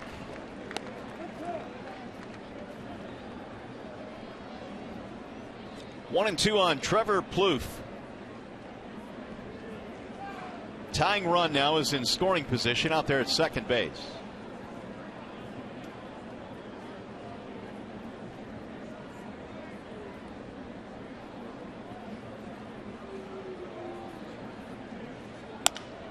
Pulled on the ground to third. Castellanos has it.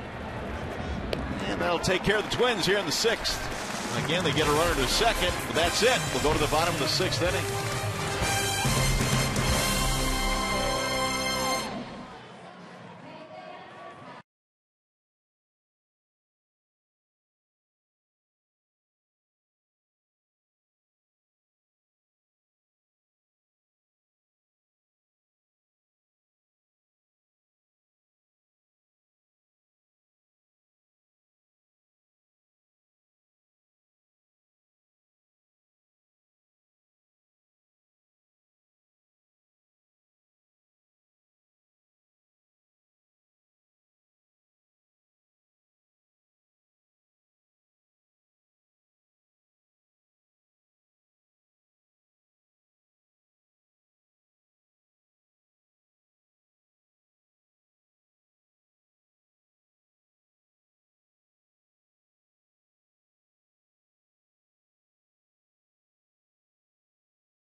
Has a lot of fun on the field, in the clubhouse, treats everybody the same, doesn't big league anybody, and so I have a different respect of Mickey. You know, since I played with him the last 2 years, I love him, and I can hate him at the same time playing against him. A little love-hate there between Torrey and Mickey. Boy, there's a lot of respect. There's no doubt about that. You know, it sounded like Torrey was giving a description of himself. Yeah. You know what I mean? Yeah, that's a good point. Yeah, everything he said pretty much applies to himself. That's what other players would say about him. Cabrera lines this one foul. And Miggy last time up sat on a really nice slider that Gibson threw him, and it took Aaron Hicks in center field with his athleticism to run it down at the base of the out-of-town scoreboard. He must have ran about 50 yards to get to that ball in center field. Well, to be honest, you know, Aaron Hicks provides them, Rod, with someone that they desperately need in the outfield, because honestly, their outfield defense is not the best. You're right. And so he provides them a center fielder they can go get it. He's a superior center fielder. Just hasn't hit up here. The 1-2. It'll go foul. Came in with a career batting average of just .201, Aaron Hicks. Cabrera, meanwhile, is average now down to .319. He's had a slow month of May, just like the rest of his teammates from an offensive standpoint. Swing and a miss. He struck him out. Miggy now is 0 for 3. Is that Gibson's first strikeout? Nope, that's the second one. He got McCann back in the second. One away. Here is Victor.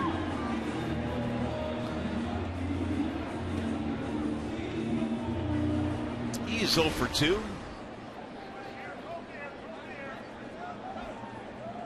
Tigers got the only run of the game back in the fourth on a one-out solo shot by J.D. Martinez. And Gibson has thrown 83 pitches in the game, and he's thrown 21 of the 83 to Victor. Shocking to no one, the way Victor approaches his at-bat. Starting to stay back a little bit longer on that left leg. Starting to trust himself a little bit more. Not getting out in front as much while batting left-handed. Bouncing ball right side. Going to go to the outfield grass again. Dozier has plenty of time and throws him out. Let's take a look at the big boy. Big play of the game. It happened. J.D. Martinez's last time up. Not a horrible pitch by Gibson. It's down in the strike zone, but the strength of J.D. Martinez allows him to hit the ball on the line the opposite way into the first row for his 7th home run of the year.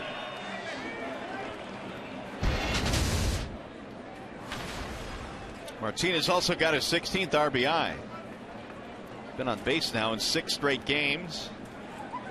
And he shoots a ground ball foul to third base. J.D. Martinez is at his best when he's not pulling the baseball. When he's driving the ball to center field, going in the right center field gap and down that right field line, he's at his best. I mean, that's the swing that he's worked long and hard on the last couple of years. After watching a lot of video on Miggy, Albert Pujols, Ryan Braun, he watched some of the best hitters in the game while retooling his swing. And it put him back on the map last year. Martinez trying to get back to that good stroke that he has had. It slides outside. 1 ball, 2 strikes. And 12 hits to left, 8 right up the middle, 7 the opposite way. Most of his home runs have gone to right field.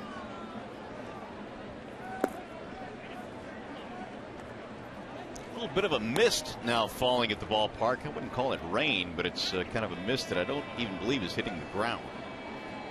But it's making a chilly night even chillier. Swing and a miss. JD is out of there on strikes.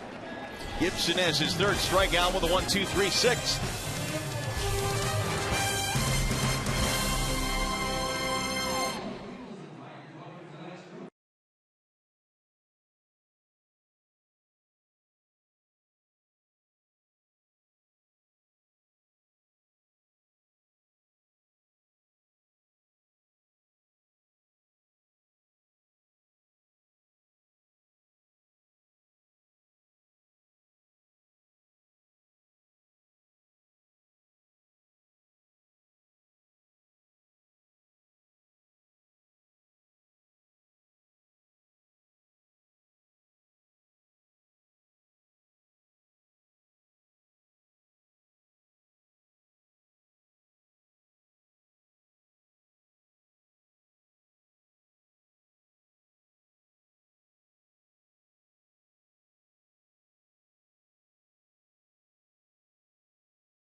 Key fast delivery of the game. Alfredo Simon has been in a little trouble here tonight, but when he has gotten himself into trouble, he has made his best pitches, whether it be the split-fingered fastball, the two-seam fastball that's gotten up to 94 miles an hour.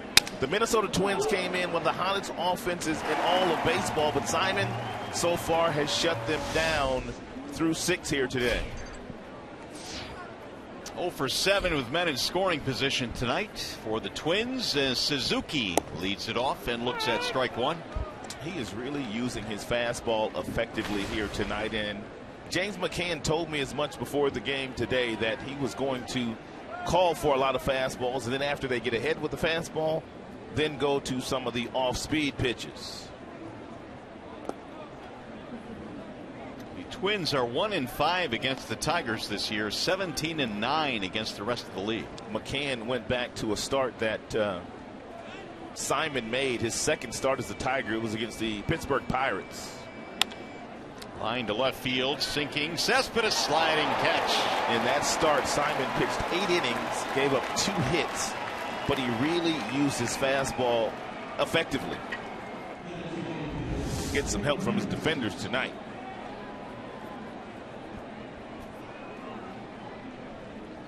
Yoenis laying out there in left field. Suzuki bumming.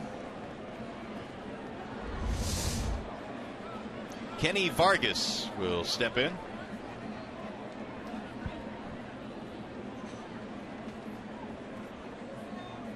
Ooh, there's the Ephus. He's thrown about 5 of those today already. It clocked in at a wicked 54 miles an hour. There it is. That would be under the speed limit. It's about my top fastball, too. Line to left, base hit. Vargas goes the other way. He's 2 for 3 tonight. And both of Vargas' hits the opposite way. Here's our Xfinity high-speed pitch on Alfredo Simon tonight. 94 top fastball, 54 with that Ephus splitter that we just witnessed.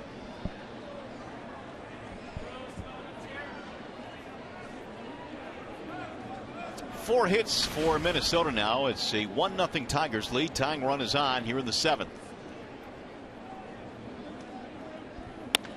Shot to left field. Cespedes on the move again. This time he's going to short hop it, throw to second. He'll get the force. That's a nice job by Cespedes. Do or die play. Vargas, who was running from first base, had to hold up momentarily because he wasn't sure whether Cespedes was going to catch it or not. It'll take a hit away from Escobar. And just a really nice play by Cespedes. Fielder's choice on that play. 2 gone. Light rain still falling here at the ballpark. It's become more of a mist, more than a mist now. It's more of a light rain, which is some of the folks scattering for cover. Good block by McCann. He's done that quite a bit tonight. Yeah, since the beginning of the 2012 season, Cespedes now has 36 assists from the outfield. 36 of them. Alex Gordon tops that list of the Kansas City Royals.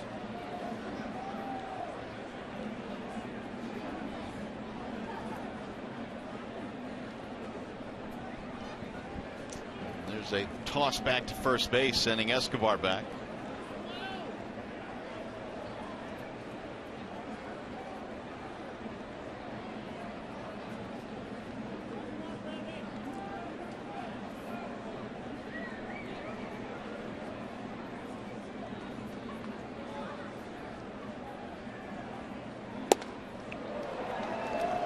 Swing there on the fastball. Yeah, 91 upstairs, thrown by Aaron Hicks.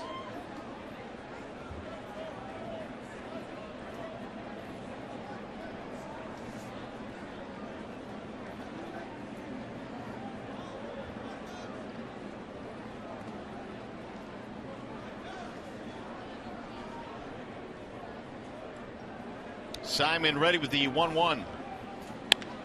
High fly ball, left center field. Cespedes calling for it. And he'll make the play to end the inning. No runs, 1 hit. Time to stretch here at Comerica.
Bottom 7 here. Tigers on top 1-0 here at the ballpark.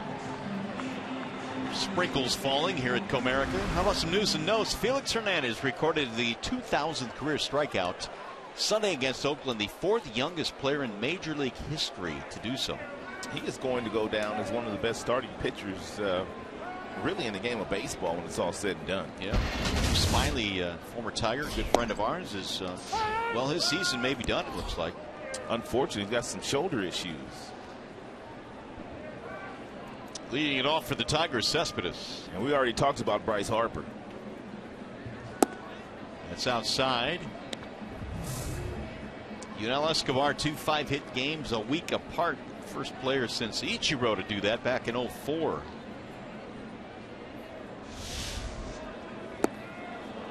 By the way, the guys that were younger than King Felix, Bert Blyleven, Sudden Sam McDowell, and the big train Walter Johnson. Those are the only 3 that recorded their 2,000 strikeout before he did? Yeah, that's it. So when you say he's going to be one of the best ever, I guess he's already there. That's rolled foul. Last year, it looked like he was a lock to win a Cy Young. That would be Felix Hernandez. That would have been his 2nd Cy Young. But Corey Kluber of the Cleveland Indians pitched so well down the stretch that he was able to edge out Felix Hernandez by the slimmest of margins to get his first Cy Young. But it looks like Felix this year is going to win another one. At least he's pitching like it. Presley warming up, the right-hander Ryan Presley in their bullpen.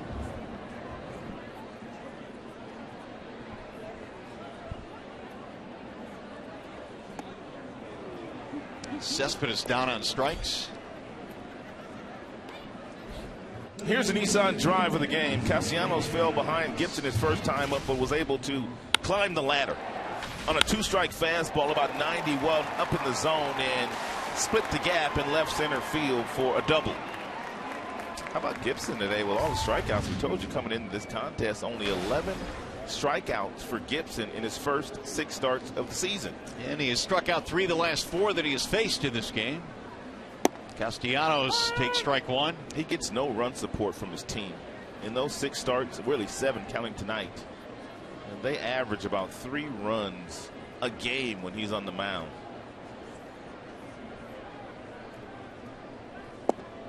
A wave and a miss. Throwing a lot of off-speed pitches here the last couple of innings, and the Tigers hitters have not looked very good swinging at them.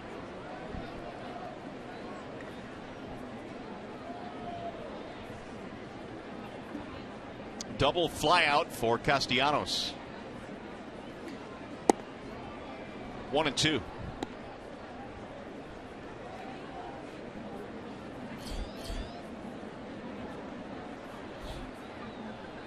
On deck, James McCann.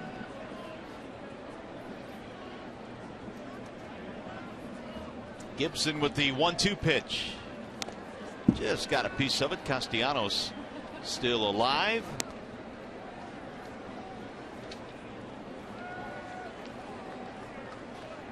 He started out the first couple of innings throwing about 75% fastballs. You can see that number starting to inch its way down.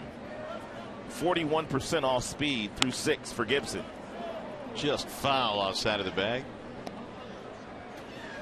So Gibson, as we mentioned, came in with some pretty good numbers in his last 2. Well, he's putting together another good one here tonight. And he's pitching well on the road. We gave you some numbers on him away from Target Field in Minneapolis. Numbers not very good. Their bullpen's starting to take shape. Their offense is coming around. Starting pitching, I guess, would be next. If they can get some guys to perform. There's a swing and a miss. Down he goes. 5 strikeouts now for Gibson.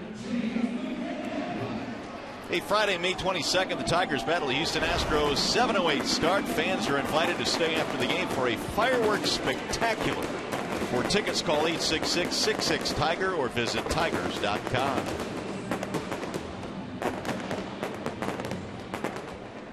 Always a fabulous show here at the ballpark. With 2 gone, here's McCann.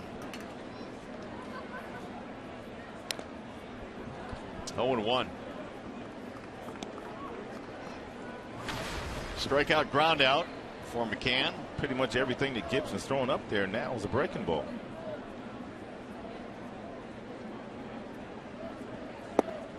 Swing and a miss. Change piece there. And a good one. It was. A lot of fading action on that circle change. Look at it come off the fingertips ever so slightly. Ooh, that's a nice run on that fastball. I mean, that change up. Swing and a miss to strike him out. Goodness gracious. He has struck out the side in 1, 2, 3, 4 in a row.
Fredo Simon has had a lot of trust in his catcher, James, tonight. James has blocked a lot of those split-fingered fastballs at the bottom of the strike zone.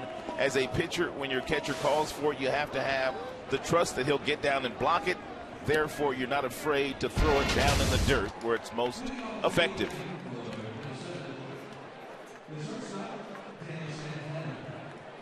So the Twins now coming to the plate here as we go to the 8th inning. Andrew Romine has come in to play some defense at third. We've seen this often now as Castellanos taken out of a game late in the ball game when it's tight, and the Tigers right now have a 1-0 lead. Watch Santana. He might try to bunt. Yep. But he laid it down foul. And really, there's no reason why he shouldn't bunt. He's in an 0 for 15 slide right now, and when you have the kind of speed that Santana has, that's a weapon for you. Put the ball down and make the defenders make a play.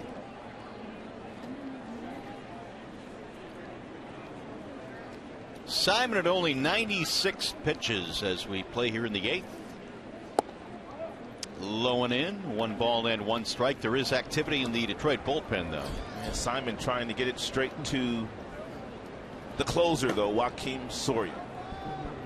For Zalani, the lefty, Chamberlain, the righty. 2-1.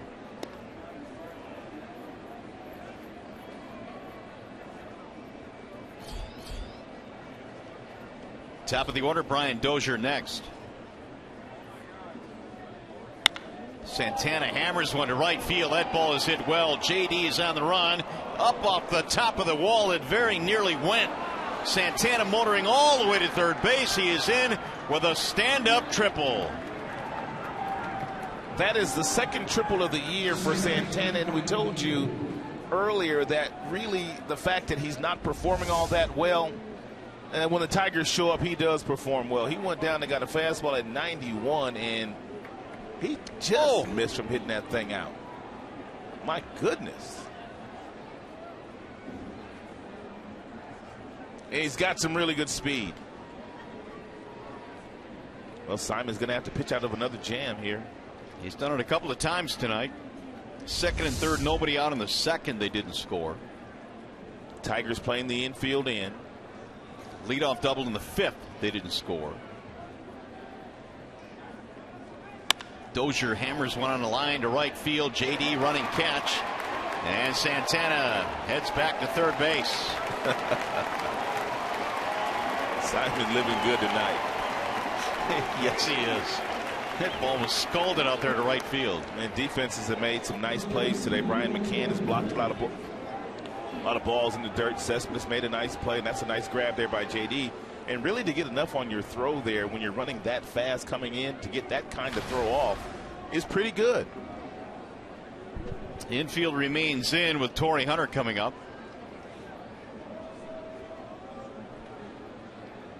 Twins still hitless now with men in scoring position, 0 for 8. Hunter is 0 for 3 on the night. Strikeout, pop up, fly out.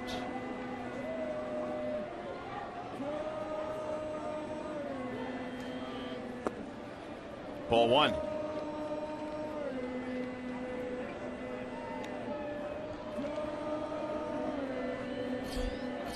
Here is Simon by inning tonight. He's at 101 right now total.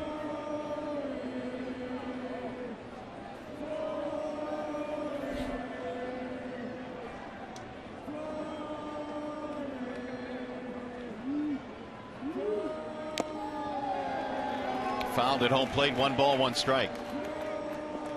Hunter hit 205 in the month of April. In the month of May, came in at 429.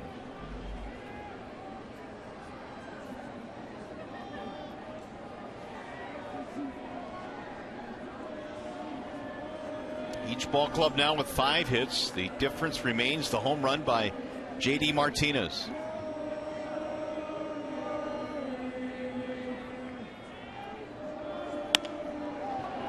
Into shallow center field, and it's going to be caught by Gose. Runner tagging, they'll try and score him, and he will. Gose's throw goes up the first base line, and Anthony slams his glove to the turf. Well, Gose is really upset with himself because that was a shallow line drive into center field, and he had everything going for him to make a better throw toward home plate. Santana can run, and then Gose lets it go, but he's off by about 10 feet. Brian McCann had to run over to make that play, and that's why Gose is so upset at himself. That is the first earned run the Twins have scored at Comerica Park this year. They scored only 1 run in that first series, but it was unearned.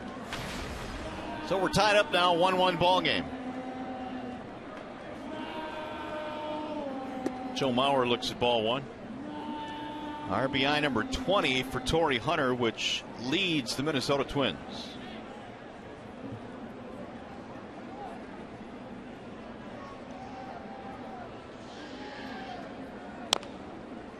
Chopped foul, 1 ball, 1 strike.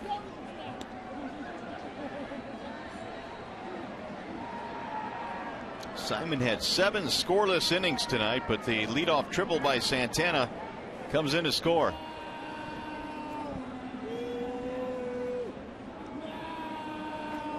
Meanwhile, Gibson gets a run of support here tonight after allowing just 1 of his own. Slap to left field, and Cespedes backs off, plays it on 1 hop. 2-out single for Mauer. It appears that may be it for Alfredo Simon. They've got Plouffe due up next. And Brad Ausmus takes the stroll out to the mound. And he'll take the baseball as well. So nice job by Simon tonight. It's a wall side windows pitching change. Alfredo gets himself a nice round of applause as he walks off.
Plus, the hit king Pete Rose is in studio to break down the entire night on the diamond.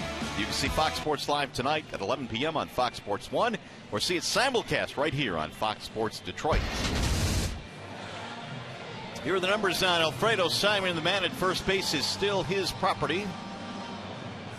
6 strikeouts, 1 walk in 7 2/3 tonight. And he'll give way to Jabba Chamberlain. And Chamberlain pitching in his 10th game this year. 7 2/3 innings so far logged by Jabba Chamberlain. He checks in with an ERA just a shade under 6. He'll face Trevor Plouffe with the go-ahead run at first base. Plouffe looks at a strike, didn't like it. And good fastball by Jabba at 94. I'd love to see him do more of that. Use his fastball. He's got a good one. Twins have 6 hits tonight. Tigers have 5. Another fastball, this one at 95, but it missed high and away. If you've been watching our games all year, we've talked about the fact that Jabba sometimes gets a little breaking ball happy out there, whether it be the slider or the curveball. And the opposing teams have started to sit on his off-speed pitches. I can't remember the last time Jabba threw 3 straight fastballs. Well, he's gone ahead of the count, 1-2. 94, 95, 94. And by throwing the fastballs, when you do go to the breaking ball, the hitter usually doesn't square it up if you make a good pitch, because you've already shown him 3 consecutive fastballs.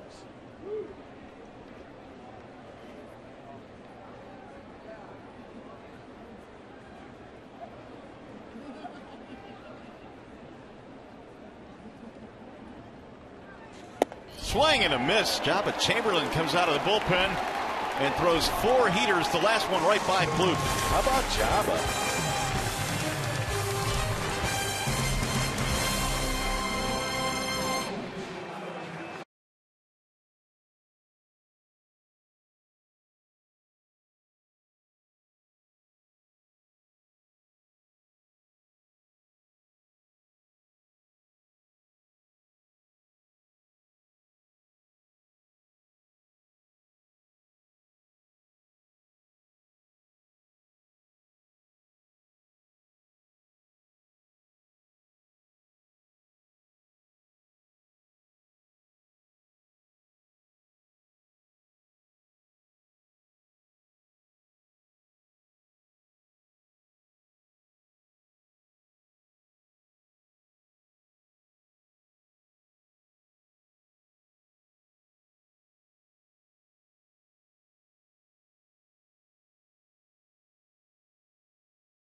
Back here at the ballpark, bottom of the 8th inning, all tied at 1 apiece now. Jose Iglesias will be starting things off for the Tigers.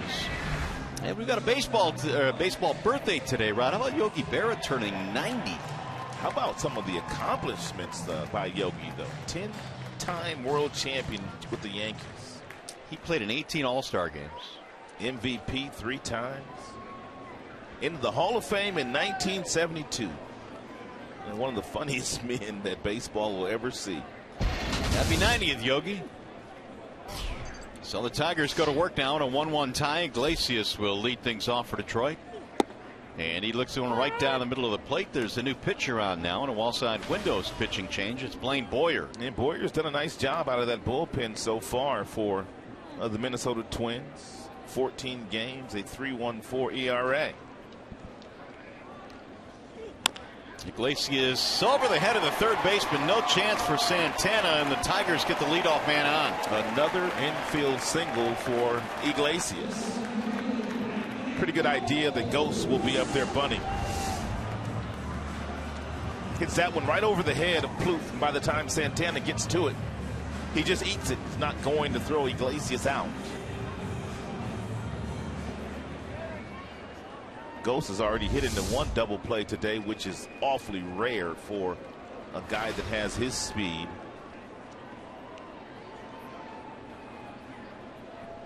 Plouffe is expecting bunt down the third base line. If he is bunting, he wants to go down toward Maurer, the first baseman. If you go toward Plouffe, who's at third, about 10 steps in front of that third base bag, if you don't make a good bunt, he might just throw Iglesias out at second base. So you want to stay away from him.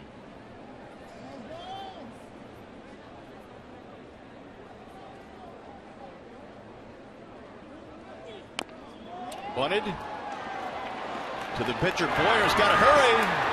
And they got him at first base. They might challenge that one. We'll see. Ghost gave you the indication that he thought he was safe, and Brad says, hold on, got to look at it. In any event, the go-ahead run will get to second. It's just a matter of whether or not it's first and second.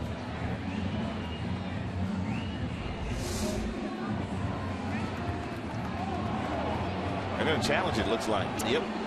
Got nothing to lose.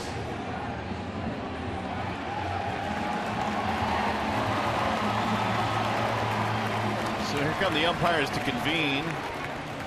Second time tonight that Ghost has been involved in a challenging play. Last time back in the fifth, they ruled a double play on Ghost. I don't know if Ghost will be called safe or out eventually here, but the fact of the matter is, and we talk about it all the time, when you're running down that first baseline, what you want to do with your foot is you want to hit the first part of the bag you see. If you watch Ghost's foot, when we show you another replay, he's going to land in the middle of the bag, and that might cost him. Watch the left foot. In the middle of the bag, still in the air, where he probably could have gone to the front part of the bag. That's a great observation. That may have cost him that split second. Might have cost him there.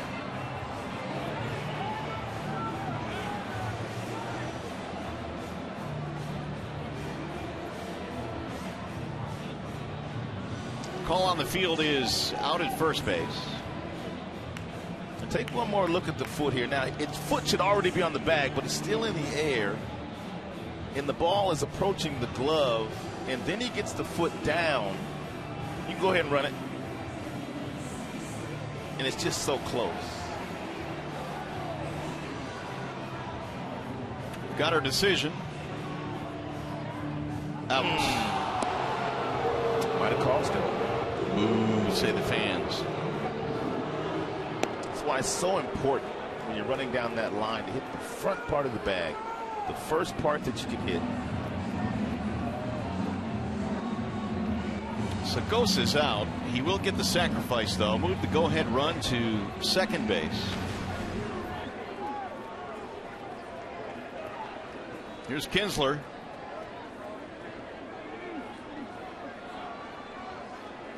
Well, if you're Ian, you know you're going to get a really good pitch to hit here with Miguel Cabrera standing in the on-deck circle and a runner in scoring position.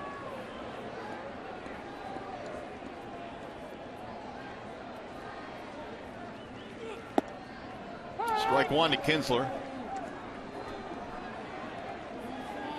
And it appears that Ian has done some of his best work in these types of situations this year, batting a cool .368.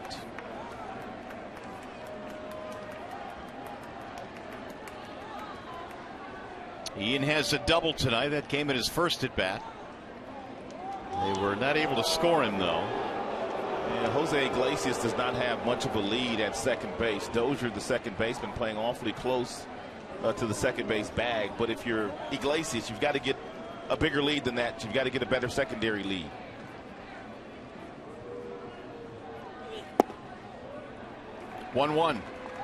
Here's our T-Mobile game changer, and it looks like Kinsler is in search of another multi-hit game. He has 14 of them this year. Only Prince Fielder has more. The Prince. Kinsler, as we mentioned, a double, trying to make it another multi-hit game. The 1-1. Suzuki goes down and pull that one out of the dirt. 2-1.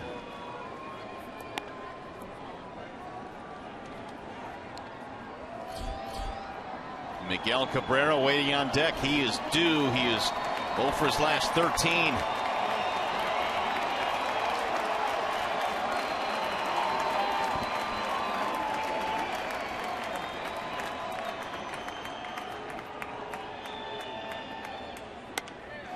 Lifted back out of play. 2-2 on Kinsler.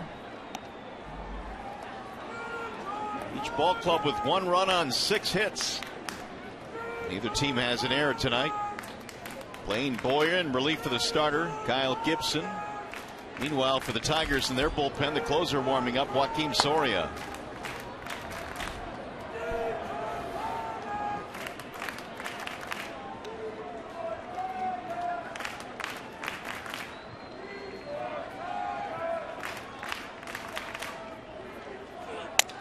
Broke his bat in on his hands. And Kinsler is out. And now a decision for Paul Molitor. And do you dare pitch to Miguel Cabrera in this particular situation with 2 outs and a base open, or do you go after Victor Martinez? I wouldn't pitch to Miggy. I just wouldn't. Well, he's 0 for his last 13, I don't think that makes any difference at all. I wouldn't pitch to him. And it looks like they're not.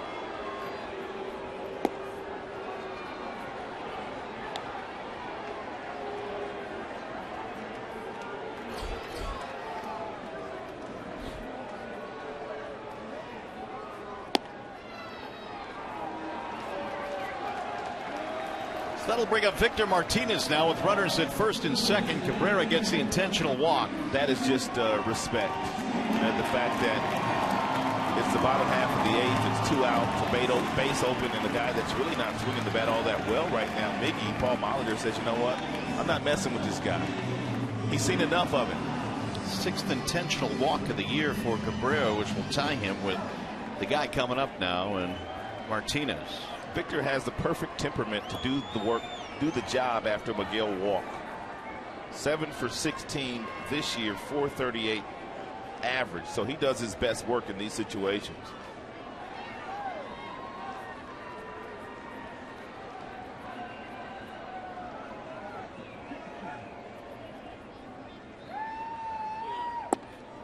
Strike 1 on Martinez.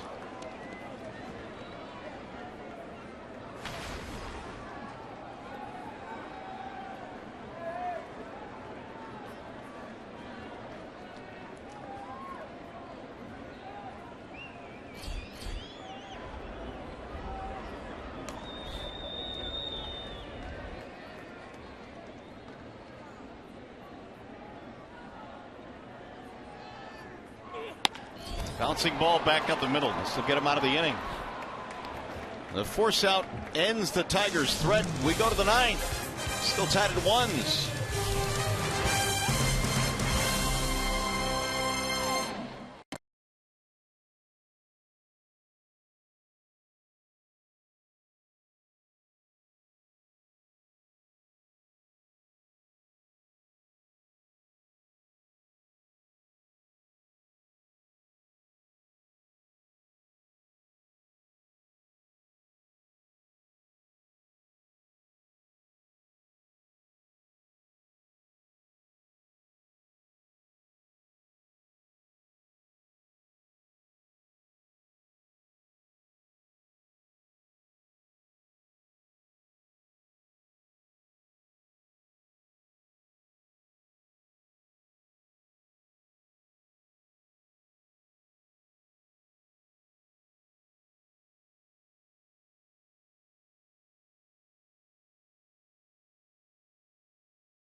Got him, strike 3 to win the ball game. Swing and a miss. He struck him out. Soria with a 1-2-3 ninth. The 3-2. Swing and a miss. Got him, strike 3, and that ends the ball game. And so Joakim Soria now will come in a tie ball game as he appears in his 17th game of the season. If you're Romine down toward third base, you have to watch Suzuki. Every now and then he'll try to drop a bunt down toward third base, especially if you're giving him a lot of room. Suzuki, Vargas, and Escobar. Hitters 5, 6, and 7 in the lineup for Minnesota. 1 run, 6 hits, and no errors for both teams. In fact, both teams have left 6 on base as well. Here's a bouncer to the shortstop. Easy play there for Iglesias. 1 up, 1 away. Here's the upcoming pitching matchup presented by Michigan Office of Highway Safety Planning. And Nolasco's got some elevated numbers, doesn't he? A 9 ERA. We talked about Lobstein earlier in the contest. He's pitched very well this year. Now Soria will face Kenny Vargas and try and keep him in the ballpark. He was 2 out of 3 in this game. Vargas a single and a double. Yeah, both of his hits the opposite way.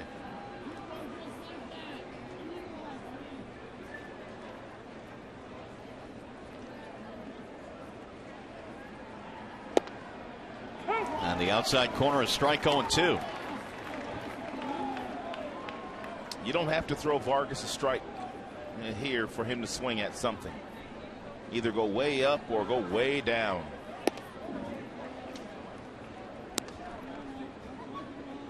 One ball, 2 strikes.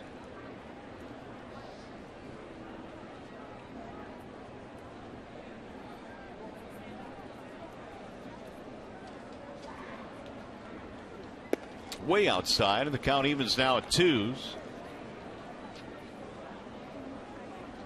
That curveball appeared to slip out of the hand of Joakim.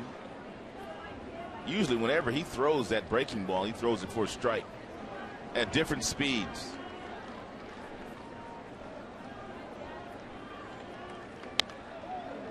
Good hack there by Vargas, straight back of the screen. 2-2 the count stays. And try to sneak that fastball by Vargas at 92. Got way too much plate. But it was a defensive swing by Kenny Vargas. And it'll get back out of play. Romine gives chase.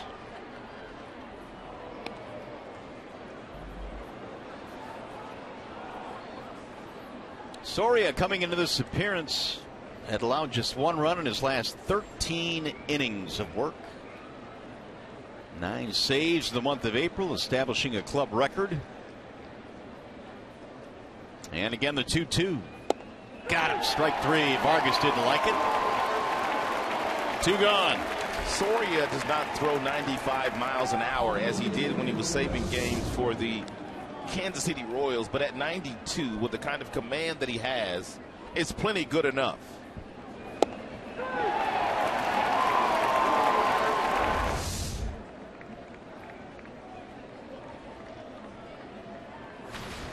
Here's Escobar now with 2 outs. Jabba came on in the 8th inning and struck out Plouffe. Looked good doing it too. Soria's retired the first 2 men here in the 9th, looking for the 1-2-3 9th inning.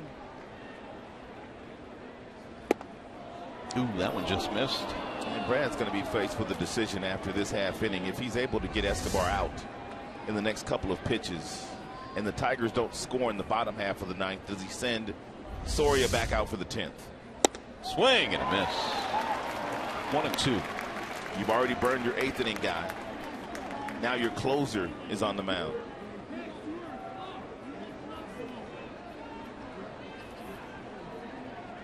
Escobar so for 3, all 3, or his last 2 at bats, I should say, ground balls. Swing and a miss. Boy, Soria being Soria.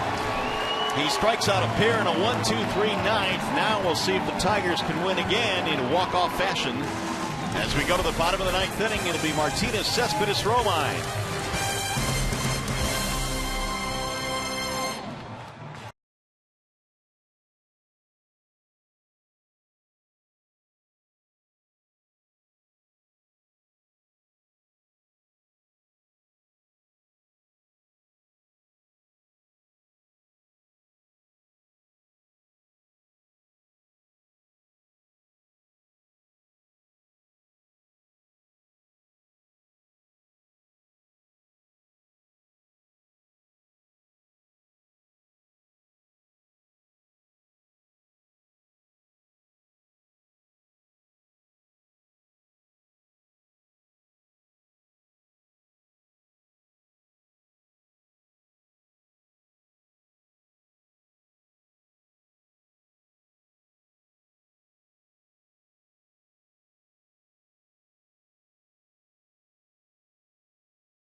Joakim Soria did his job coming on in the top of the ninth and very quickly dispatched the Minnesota Twins. Ground out, couple of strikeouts. Now we'll see if the Tigers can win it in the bottom of the ninth.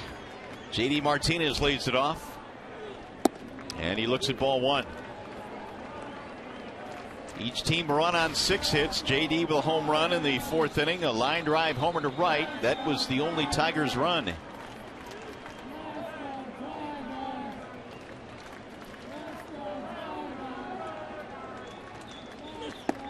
And he missed it inside. 2 balls to no strikes on Martinez.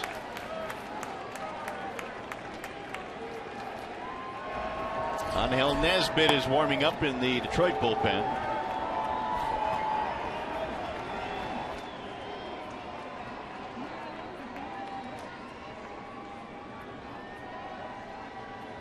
Here's the 2-0.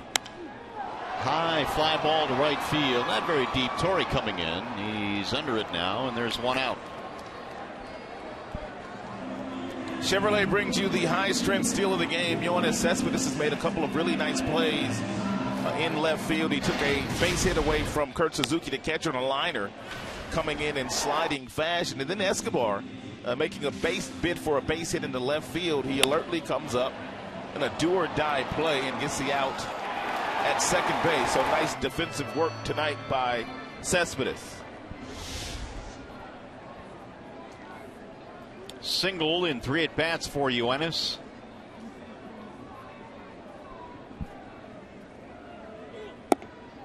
Ball 1 away. He hasn't really had a good night. He has swung at a lot of off-speed pitches that have not been strikes. But it only takes one swing of the bat to change your whole night.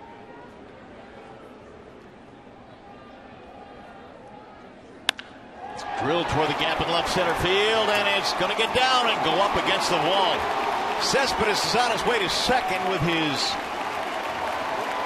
American League leading 12th double. There's that one swing that we were talking about. One swing, one good at bat to change your entire night. Ball smoked into the gap.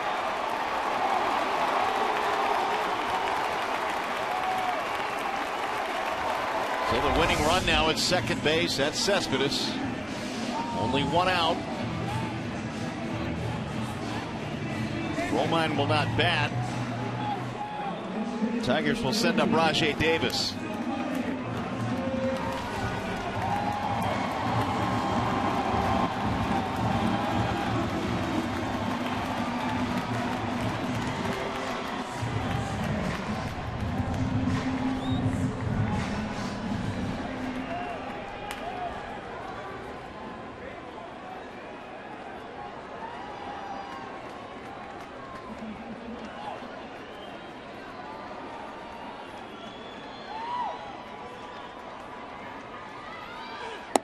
Davis looks at a strike in the outside corner.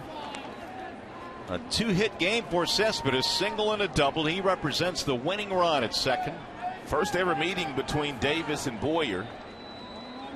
And Brad elects to bring in the right-handed batter instead of the left-handed hitting Romine. Here's the 0-1.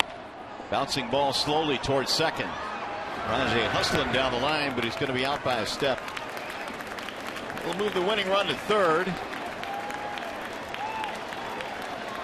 And we'll see if James McCann can end this ball game.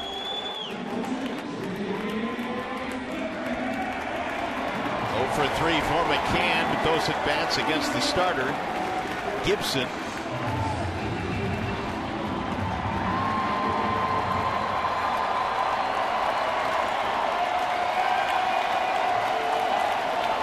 Here comes the crowd now to its feet. Tigers are 0 for 6 tonight with runners in scoring position. McCann trying to win it with a 2-out hit. Ball 1.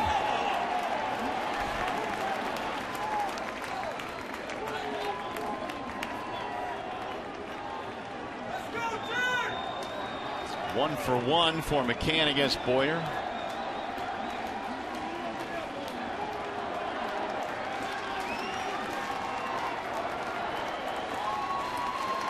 Here's the 1-0.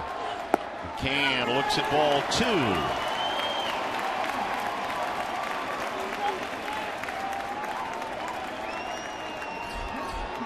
2. Boyer took over in the 8th after Gibson won the first 7. Tigers threatened against him but couldn't score.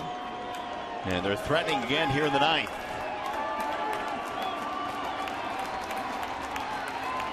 Here's the 2-0. To right field on a line. Hunter makes the basket catch right before it hit the turf. And we will go extra innings tonight. McCann made a bid but fell a little bit short. No runs, a double, 1 man left. And we go to the 10th inning tonight at Comerica.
Feed your wild side. Well, the Tigers made a bid to end this ballgame. McCann hit a line drive to right, but it nestled into the glove of Torrey Hunter. A nice play by Torrey, who was playing shallow in right field, comes over and makes a really nice grab.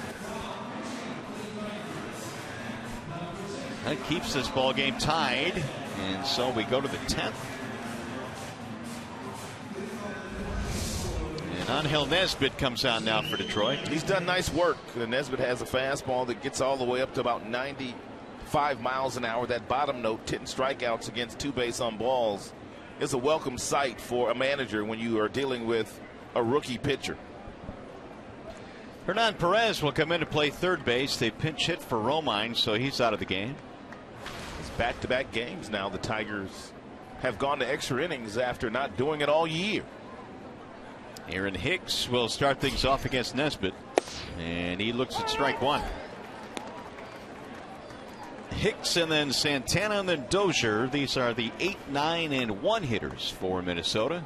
Aaron Hicks just recalled from the minors today. He was tearing up AAA playing for Rochester, their AAA affiliate. 0-2.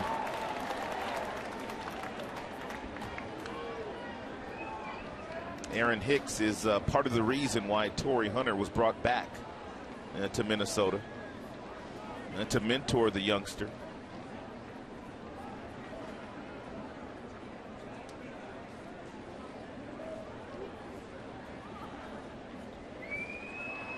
A little bit outside, 1 ball, 2 strikes. As a matter of fact, Torrey Hunter, when he got to spring training, he had his locker right next to Aaron Hicks.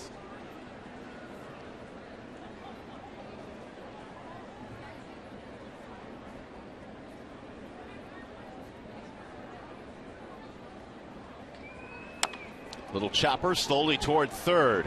Perez barehanding his throw, not in time. The speed of Aaron Hicks. It's an infield single. So the Twins get the leadoff man on here in the 10th.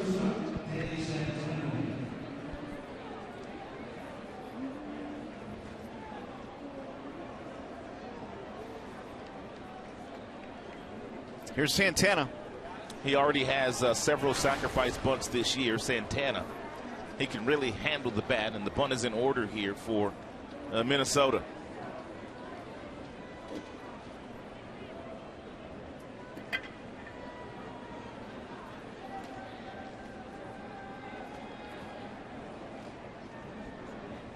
Infield in at third base.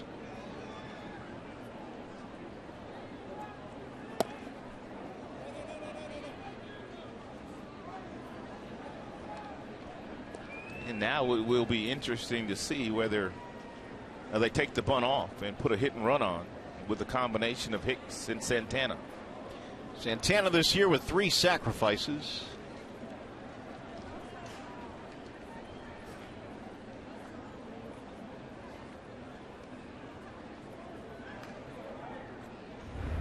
And Hicks will draw a throw.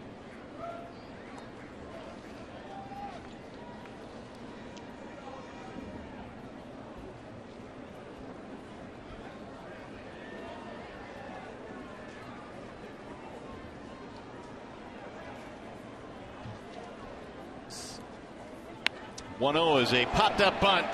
That'll work. Well, Santana unable to move the runner up, one gone.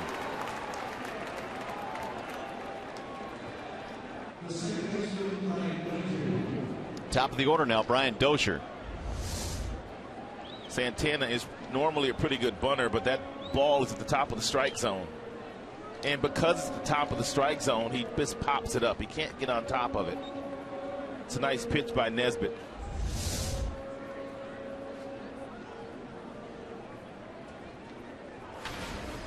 Dozier, meanwhile, 1 for 4, singled in the 6th inning for his only hit tonight. Both teams have 7 hits. Now the outer edge, a strike, 0-1 on Brian Dozier.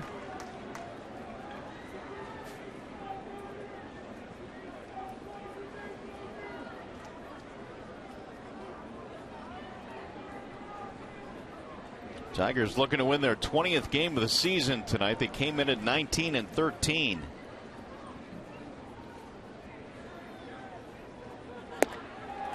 Oh, 2. It's a wild swing by Dozier. Fastball by Nesbitt at 90. That was up and out of the strike zone.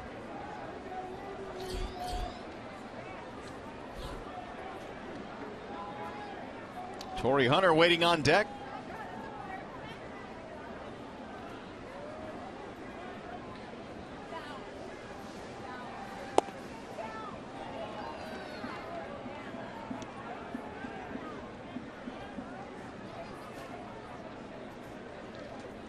Nesbitt allowed just 1 run in his last 6 outings, which has covered 5 2/3 innings. Opponents in that stretch batting under 200 against him.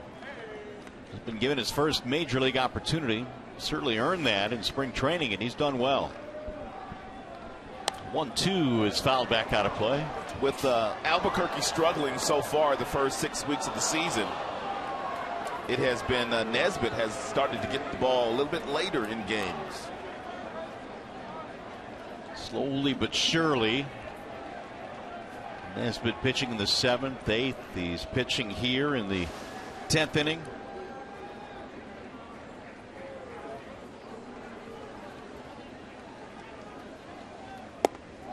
Just off the plate.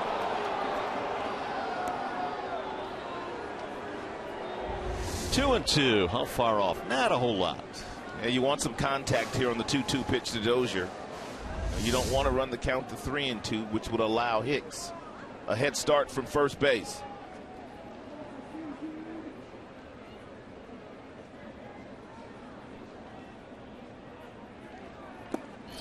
Full count now, 3-2.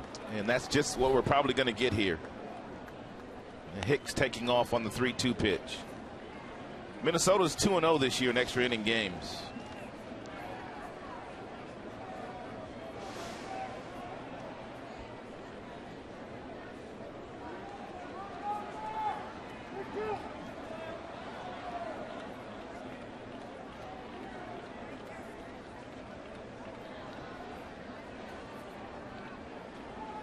Runner on the move, swing and a miss. McCann's throw, the tag, and plenty of time.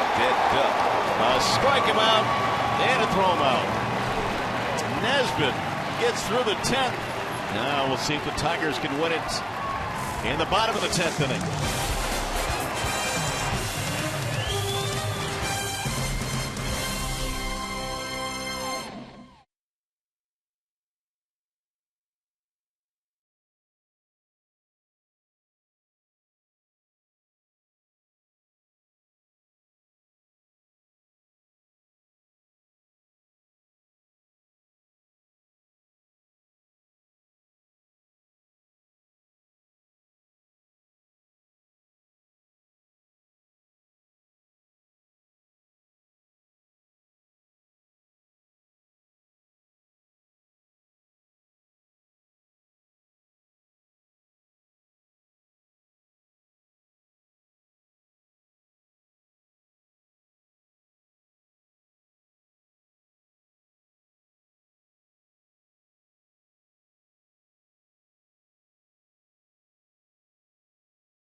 Game one of the series between the Tigers and the Twins has been a good one. We go to the bottom of the 10th. It is a 1-1 ball game, each side with 7 hits.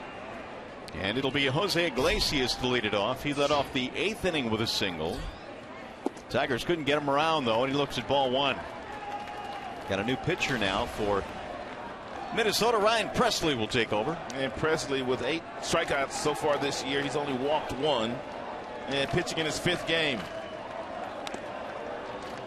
1 ball, 1 strike. So Boyer goes 2 after Gibson went the first 7. And now Ryan Presley.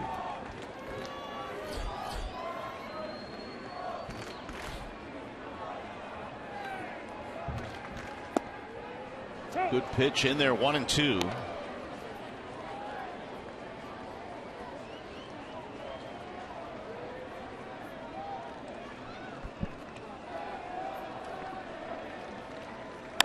Bouncing ball toward the shortstop. That'll be routine for Santana.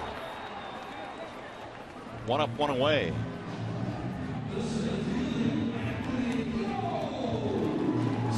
Here's Anthony Gose.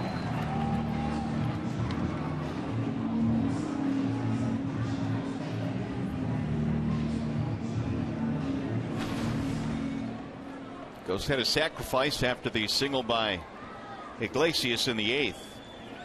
.325 average now for Anthony. Has a base hit tonight. 1 for 3 officially.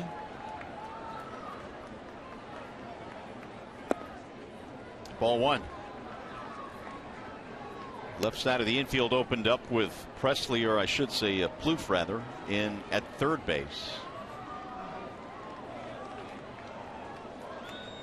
Presley ready with the 1-0. Lifted toward left field. That ball toward the gap, and it's going to get down. Cut off in left field by Escobar, but Gose will get the second with a 1-out double. He's the winning run.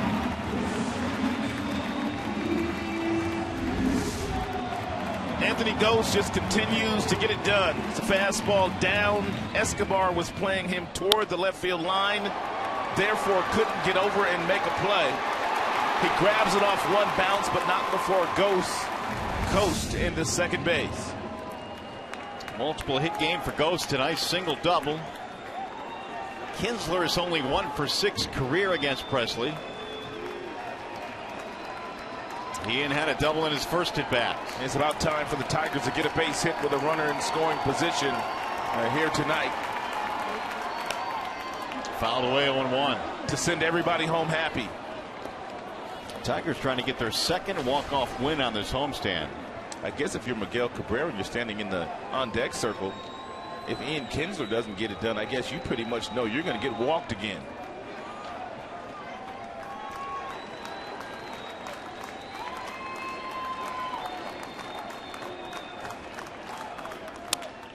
Little pop-up, shallow center field. That's going to drop, base hit. That's going to be a game winner for Ian Kinsler as the Tigers walk off the Twins. Second walk-off victory on this homestand for Detroit.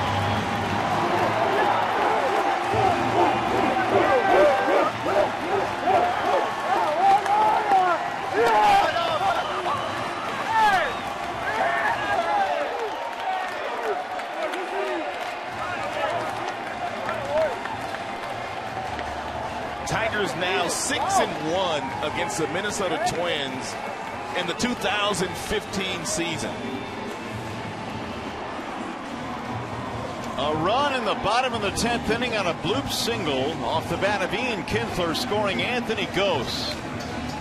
And the Tigers win their 20th game of the season and send a crowd of better than 26,000 home happy tonight on a chilly night here in the Motor City. And Angel Nesbitt gets his first big league win. Congratulations to the rookie Nesbitt. Soria was great tonight. Nesbitt came on to throw a scoreless inning. He'll get the win, but this was your game winner.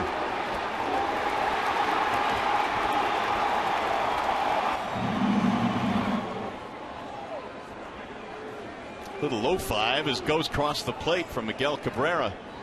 Kinsler gets his 16th RBI of the season. It was a big one. And right now we send it down to Justin White. All right, Mario, thanks a lot. Well, Ian, the fans here are chanting your name, a walk-off winner. He's waving to his teammates, do not come out with the Gatorade because it's chilly right now. But what kind of feeling is this? I mean, they already got me with some kind of water splash. I don't know what's going on. People are throwing water cups into the pile there, but that was a lot of fun right there. It was a good win for us, after our game on Sunday, so it was nice to get in the win column again. You got a very speedy runner in Anthony Gose on second base, so take me through your approach in that situation right there. Honestly, I'm just trying to get a good pitch. He knows, the pitcher knows what's going on right there. Anthony knows what's going on, and if I could just find the outfield grass somehow, we got a good chance to win the game. This was a very well-pitched game on both sides. What can you say about the job that Alfredo Simon did tonight? He had the hitters off balance. He was throwing his changeup great, working fastballs in when he had to, and he worked deep into the game for us. It was a very good performance. All right, looks like you're going to stay dry, so congratulations on that, and congrats on the win, Ian. Thank you. There he is, Ian Kinsler, the game winner as the Tigers walk it off against the Twins. There's your game winner, Ian Kinsler, a bloop single to right center field. Tigers take game one in this series. We'll be back.